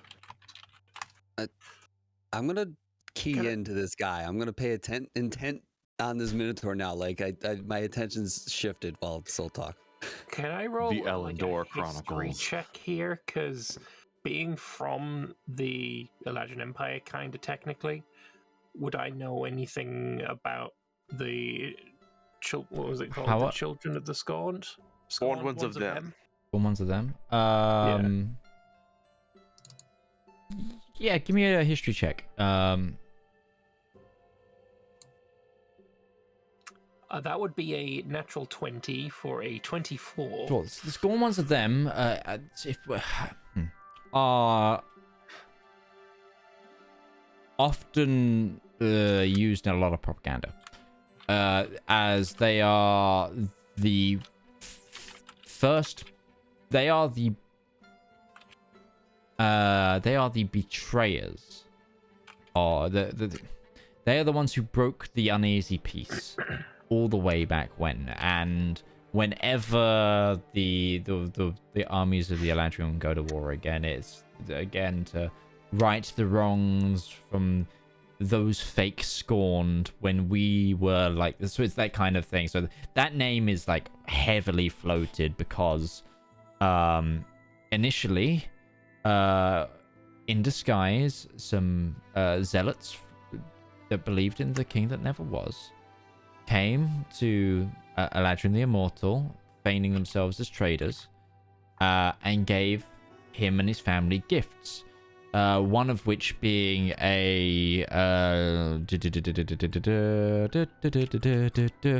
one of them being a like an illustrious cloak, and they were trying to get the king to wear it. Like as they were, selling it up, and then one of his daughters ran into the room, saw the cloak, took it out the box, instantly put it on, and it was enchanted, and it essentially instantly killed her, burning and turning her skin to basically it reacted with her blood and made her blood boil and burn from the inside out, and she just erupted into flame. Like Eladrin the Immortal still has burn scars on his hand from where he tried to rip the cloak from her, and yeah, without going too deep into the details, that's the kind of story that is a lot of these wars are wars of retribution for that act, and then the ever scoping the flip-flop of geopolitics on top of that. Do I know anything about them in relation to Asmodeus? Because did that twig anything for me, what the Minotaur said? No correlation with the Scorn ones, but the Minotaur is like now like deep in thoughts and like going through old scratchings in his own notebook and going. So what was he mentioned the Asmodeus's children of Elendor or something like that? What was it that I was the first? Speak ye little of those children of the rift. Those forbidden was it those forbidden ones given Asmodeus's first gift? I think. Bearers of Asmodeus's first gift. Yes, that's the one.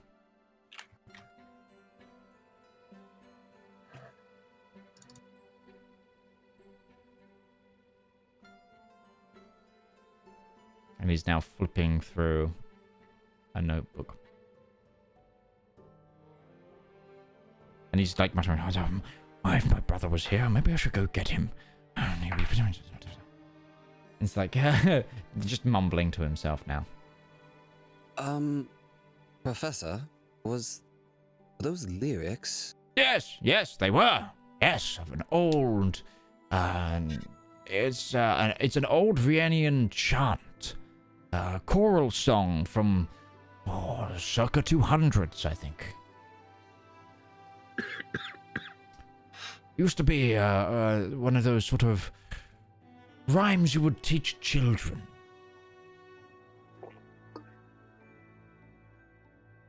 As a means of warning them of the darkness at night? Yes. Well, kind of, it's a bit more, bit more hate-filled than that. So not necessarily a nursery rhyme. For the time, yes. Modern day standards, it would be just seen as cruel. Our people have very different nursery rhymes. All our nursery rhymes are cruel. Right. Do you have a copy of it? I've got only a few lines, and the song ends with the chanting of Rurokaz, Rurokaz, Rurokaz, and that's kind of it. It tells of a story of way ancients, pre War of the Heaven sort of ancients, where it's theorized that Asmodeus and his lackeys got here to escape elements of the Blood War, and they hid out here and birthed themselves an army, some of which the blood and the kin of still linger today. He just looks back at Valmir and kind of goes, he kind of scares himself. Sorry, I get caught up in these things. Ooh, it's quite all right. Now, honestly, I would love for you to talk with my brother. And where we might find him? He's in the other building. I can go get him. Please. Yes. Or are we done here? We might be able to just walk with you. No, we're not done here. There's more books to look through. Very well. Very well. I'm gonna go with him though. Oh, you want to come with me? Sure. Right this way. I'm gonna ask him to say as much of the verse as he knows. Sure. For posterity, I will send that to you later, as much as he has, because I'm gonna have to do some rolls to see how much he has. But there's yes, a book we need to find, I think, James. What book might that be? Most of the books we found detailing the wards and seals of Elendor are hidden in the legends and texts of the Ecclesiarchy. That's why I was looking for things related to the Book of Ascension. That's where it was all. But that's heresy as far as we could tell. But this, looking at them walk away as the man is attempting to sing something, and probably a nice set of vibrato. He's got a beautiful baritone. He was talking about something called the Elendor Chronicles. We might be able to find more information. Are these a collection that we will have easily access to, or is this something that we're going to have to scrounge about for? Well, the latter. Positively ancient, so probably the latter. But we did get the name of one book of the region, and that was the Where the Feyland Creep. That might be a more direct one for the particular region we're in right now. Yeah. But each of these books were written by the Bardskar that followed around the king who never was, and might provide Ulfric, yes, who might provide true information of what's happening, or at least something that will give us a means to fight back at what's going on. This feels like the truest lead we've had in a while. It's definitely something that we have to go off of. I agree. Where the Fae? We were told to speak with one of the other researchers, that they know every single book here and whether or not they would have access to it. So The head Twig? professor. I honestly forget the name. That was Twig, Twat, Twap, Flap. Apple Shield. Flap. There we go. Apple Shield. Apple Shield. Yes, well, we've got to find that person. I believe they're right over there. Are they still at that, like, Yes. lectern that they're at earlier? Yes.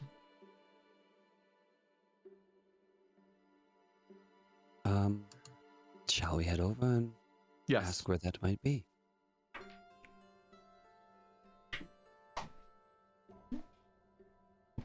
So you head up to the plinth lectern where this individual is sat, and you see this very kind of elegantly robed, rotund, shiny bald,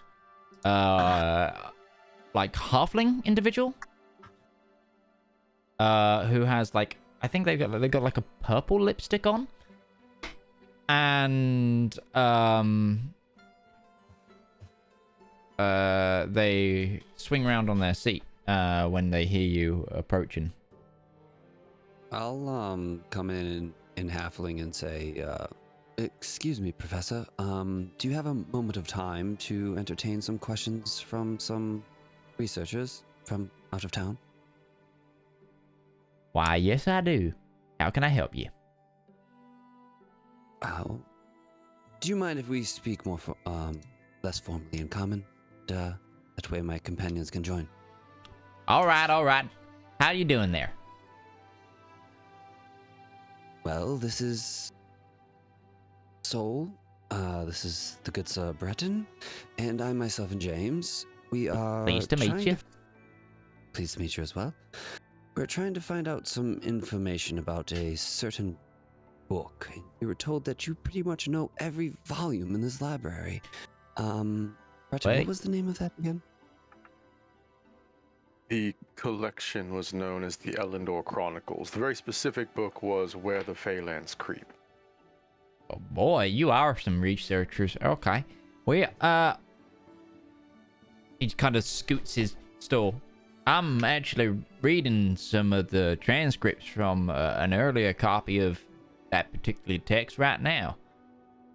We're trying to catalog it and see kind of, I'm currently trying to date this copy to see when it was published, if it was, you know, somewhat original, or if it's a later copy.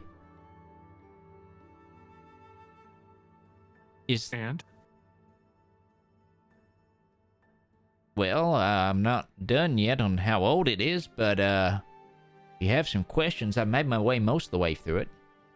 What's your best guess for its age? Circa 400 or so. About the same time that the Elandrian Empire formed. So it's probably second, third hand on an original. I don't silly question. Or the original might be. Rumors, hidden legends? Hard to say. We had a close to original in the first the academy, but unfortunately the city had a large fire probably about 500 years ago. So we're doing a lot of recovering. Sol's just gonna look right at Breton. As if to illustrate a point she had made earlier. Okay.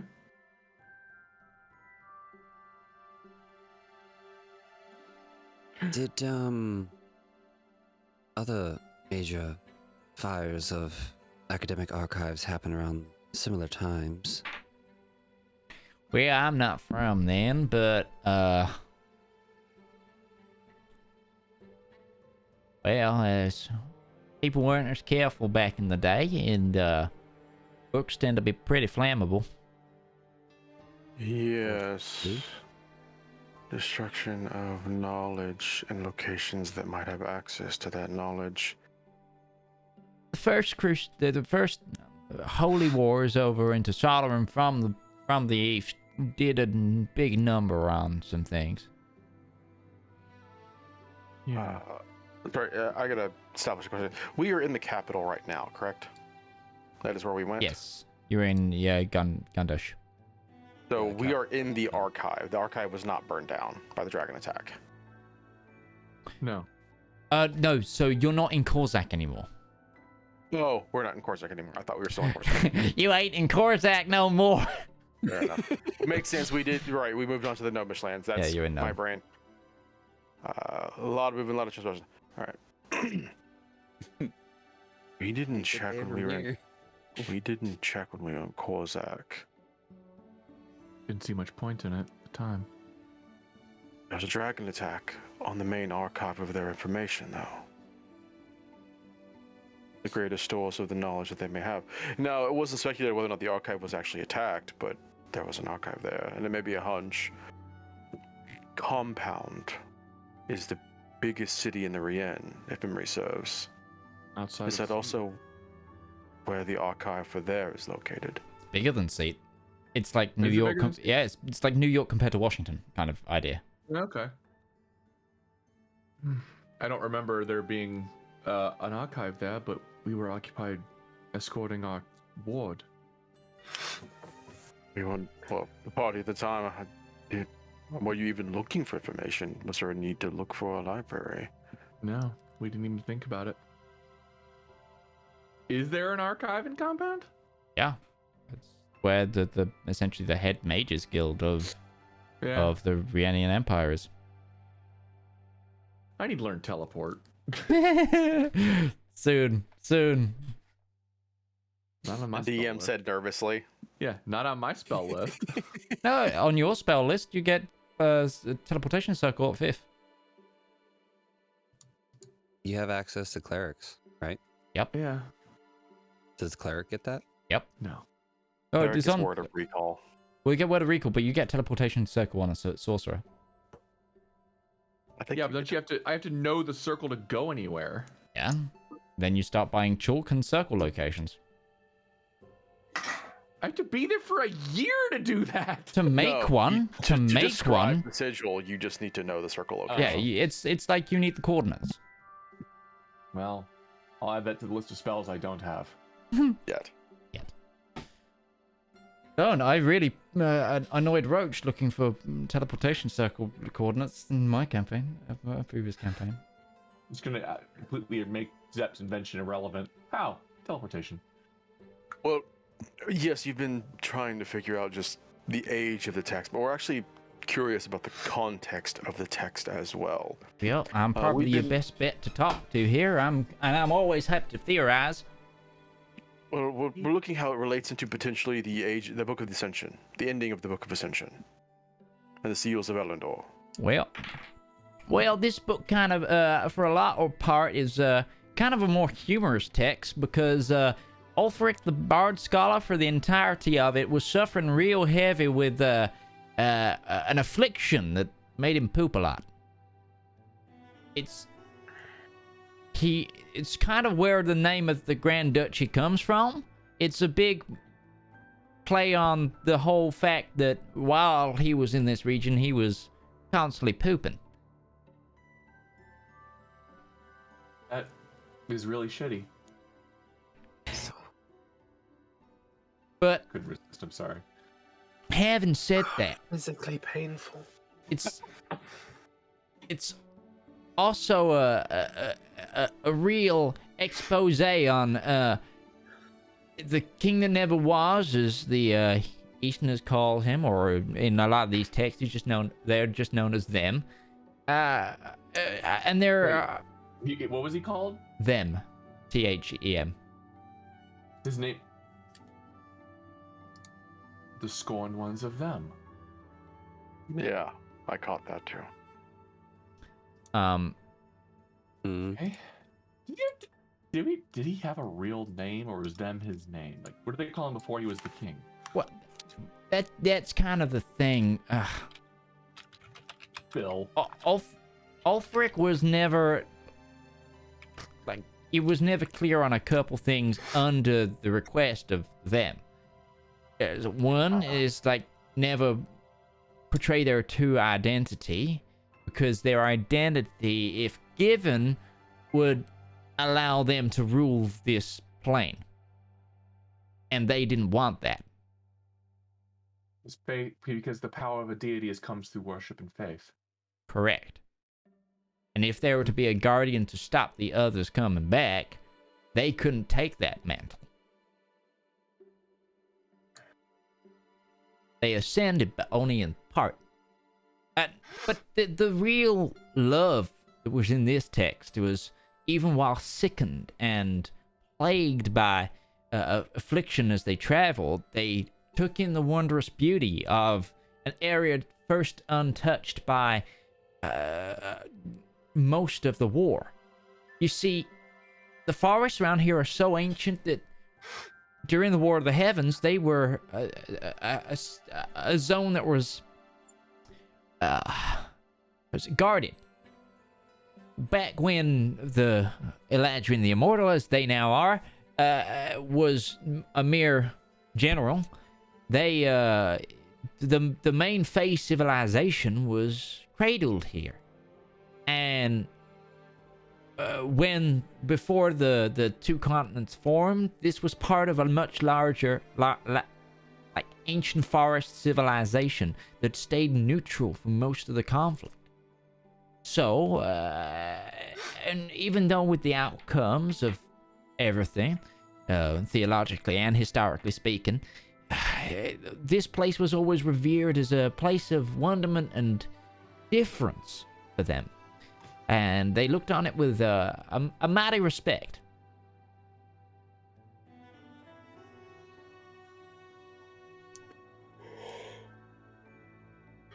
Interesting. How much do you know of, like, pre-summit sort of theorizing about this plane? Well, we learned a little bit, specifically the what was the terminology for it? The one day, the day before, the day after. It's not technically a day, it was a period. It was just called Correct. the It's day. its uncategorized history, but before the summit and during the war, these continents weren't continents. It was one supercontinent, or as the theories go, known as Dostris. So there are lots of connections with Solorum and Longreach that form a bigger picture. It was only after the war that a lot of things changed. Are there any, I guess the would probably be heretical maps, but probably maps not here. Drawn of this supercontinent? Ecclesiarchy might have them. I mean, I've got one of my own creation from my learnings. Not accurate, but, well, it's as accurate as I can get it, but... Well, how comparable is it to others who have attempted to make the same, attempt? Depends on your ideological line. We're, less of a theological state here, so there isn't that much implementation. That's why we still protect a lot of the Sylvan realms who believe in, the Fey ancestry and the multiple courts and all that malarkey. And there's also the small folk and the humble folk, and they all have their own different theories. And we believe in preserving each and every person's own way of life. So, well, I'd imagine to be interesting to see what you think of this supercontinent. I have it painted as a mural in my office if you want to come see it. Yes, please. Absolutely. Cool thing. So, he pops off his stool and begins to lead you towards a back staircase in this library. It takes you up the spiral and and it is an open sort of tower room with like glass looking over the courtyard that you entered from. And you actually see like the entrances to the other halls of lecture and learning around. And on one back wall, there is a large painting of this supercontinent.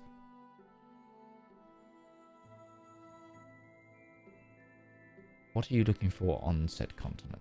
I don't suppose there's a map of it, is there? I don't have one that I can give you right now, but I can definitely give you one eventually. But what it essentially looks like is the two continents put together with a little bit more land in the middle. Imagine that the Channel of Divinity isn't there, and the inland and the Bay of Gold is also land. I'm also kind of curious, is there a massive impact crater to the north of the Rian? Or where Seat is basically sitting. And then is there another impact crater / island north of that? No, that's all filled in. Yeah. And like, so where Repri is a mountain. It's like a solo little mountain there. It used to be water. And things like that. Yeah. I don't let the ecclesiarchy ever see this. Well, they've got their own thoughts on it. Theirs has a lot more sky palaces and temples to Palor and various gods, and it had the oceans aren't as climactic, and over where Nardathel is this great battleground that we don't think actually happened there, and so things like that. Yours seems more geologically appropriate, whereas the one that you're explaining seems to follow more of the theological aspect, yes? Correct. I mean, everything around here is kind of natural. So we believe in the world, not the believings of the world. I like how you said that. So if we wanted to get more of a realistic approach to what the continent would look like if it were together still, this is what we'd see. Yeah, thereabouts. I really want to study some more texts from Atria. They got people that were around at the time, so. Well, that's kind of curious. I was about to ask you a question. How often do you get out? Not as much as I used to. Would you like to? Would I? I got tenure here. Kind of comfy. Why? We're on a trip to Atria. Say that is a research opportunity for the academy, so that you can go and scribe some of their documents and bring them back for your own We have stores. a sky ship. We are on our way there. There'll be a little bit more geopolitically for me to do that. I would have to go through the Grand Duchess, and she'd have to make an overture to the Atrian government, probably. Because Even if you were just a personal ascendant to our group?